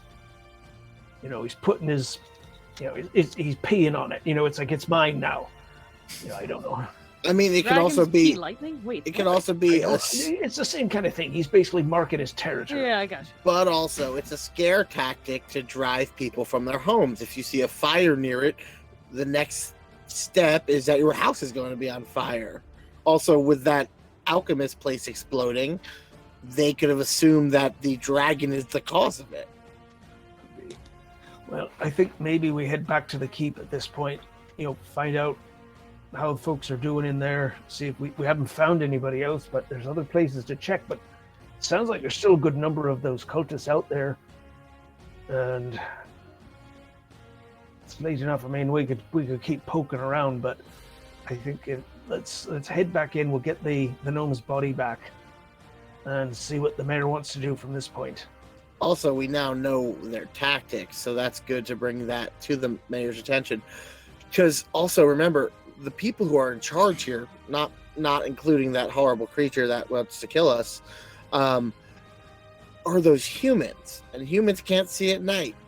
So they're not going to want to do shit when they can't see. I mean, the kobolds love the night, I imagine, because they're tunnel dwellers, So I think getting back is probably the smart avenue now. Also, I really want to get patched up if we're going to go back out. I'm kind of hurt.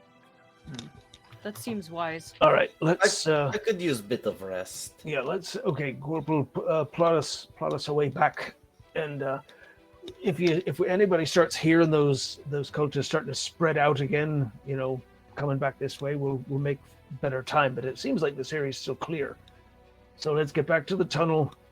Actually, Corporal, probably better if you come in behind us and make sure we don't leave a trail. Okay. We'll go grab the gnome's body as well to take back with us. All right. So I need. Let's see. This is Gorple. Are you going to redisguise yourself, or? Just... I'm actually gonna stealthily kind of cover the group. Okay.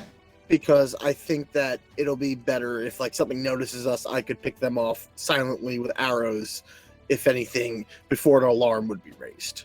Gotcha. Okay. All right. So everyone except Gwarple, again, performance or deception checks in your disguises, and Gwarple stealth check from you. Yeah, remember everyone, that bond is gone. It's been more than 10 minutes. Okay. All right, Basha, what'd you get? That's a 22. Nice. I've moved beyond ick, lurv, dargans, and now I can say I lurv dargans. I'm better. Bocek. 9. 9. Yeah, the ropes are getting itchy. That you're being fake prisoner in, and you're just like, you're just kind of pulling them off haphazardly. Drovar. 7. I left my mask back in the house. Okay. No worries. I'm halfway back. I'm like, oh, damn it. Amala, You're muted. you muted. 23. 23. All right. And Gwarple, what is your stealth check? 28. 28. Nice. All right. So as you all begin making your way back, you're able to grab the body without an issue. And you start making your way back. Drovar is like, fuck, I forgot. The mask. Shit. And it's just like, and Gwarple, you're just watching as this is happening. You're just kind of shaking your head. You slowly begin to make your way back. Thankfully, on your way back, you still don't see any more of the kobolds or cultists, but now you can, as you're moving south, you're definitely hearing them come more from the east. This section that you were in, it seems like you're most likely right due to the destruction here and everything. This doesn't seem to be a viable area for this group, for whatever it is that they're trying to do. But whatever it is that they're trying to do, there's something still going on to the southeast. You're not entirely sure, but you can definitely still hear draconic on the wind, orders and such happening from that area. But you continue to make your way down towards the river. Thankfully, it doesn't seem like anybody has found the secret tunnel. And you're able to make your way. Teague is waiting at the bottom of the tunnel as you make your way there, and just kind of looking at. You make your way through the tunnel. I locked that entrance again. Okay, not a problem. Yeah, you lock it up. I'm gonna tell them, you guys go ahead. I'm gonna cover this whole thing up. I can climb the wall. I'm not worried about coming in through that way. I'll wait for you guys to get in so you can tell them I'm coming so they don't kill me when I climb the wall. But I'll just climb the wall. But I'm just, because also I can keep a watch over here and make sure things aren't coming. So I'll give you a half hour and then I'll climb the wall and I'll name a specific route I'm going to take. That's not going to be in sight of the trapdoor. So like maybe I know you're coming. All right. And so I'm going to do my best to kind of cover our tracks of coming this way, maybe stashing the bodies in the woods so that people aren't just going to stumble upon a bunch of dead people. Okay.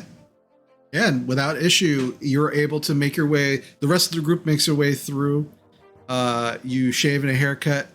I also take the mask off because I'm not gonna answer the door with a fucking cultist mask over my face. So Good call. Good call. It's us. TPK. Yeah. But yeah, you make your way through, and you're able to let the guards know, and the Castellan, you're able to you tell him specifically where Gwarple will be coming up the wall. Escobert is just like, hey, good, yes, good to know, because he points to the archers who are just lined around the top, who are just like watching every angle. And eventually they do see Gwarple climbing the wall. Gwarple, easily enough, you're able to kind of like pull the bodies, hide the actual entrance, and make your way up the wall. There does seem to be whatever initial attack happened here at the town, there definitely seems to be more focus in other places of the town currently. And there is less screaming and yelling of people, leading you to believe that either they are in the keep or they are hiding in other places of Greenest at this moment. But as you do enter the keep, and you can see people being tended to, the mayor still walking around, talking with people and trying to comfort them and giving orders as well to the guards and talking with the Castellan. That is actually where we're going to finish for the evening, and pick up next week.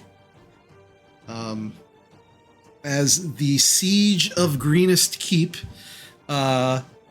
continues, and we will see where this lies, because this is just the beginning of this evening. Dear You have a Lord. whole lot of hours left to see exactly what happens.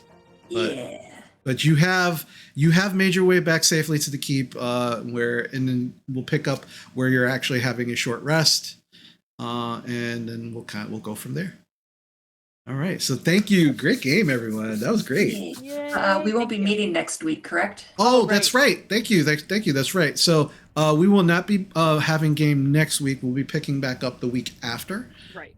So just we'll just be making a note of that in the schedule as well. So not next week, the week after, we will be picking up and seeing what happens from here. Thank you, everyone. That was a great game. That was real good. Thanks was for fun. running it. Yeah. Thank you, DM. My pleasure. So, very quickly, I'd like to just give a few shout outs very quickly before we end for the evening. Let's see. Smoldering Dork, thank you for the follow. Appreciate you. Thank you so much. I love the name. Zero Saru, thank you for the resub for 5 months. Thank you. That's awesome. And Zero Shisama, thank you so much for the host and raid. We appreciate you and love you. Thank you so much for everything. And thank you again to my wonderful players. Amazing game, everyone.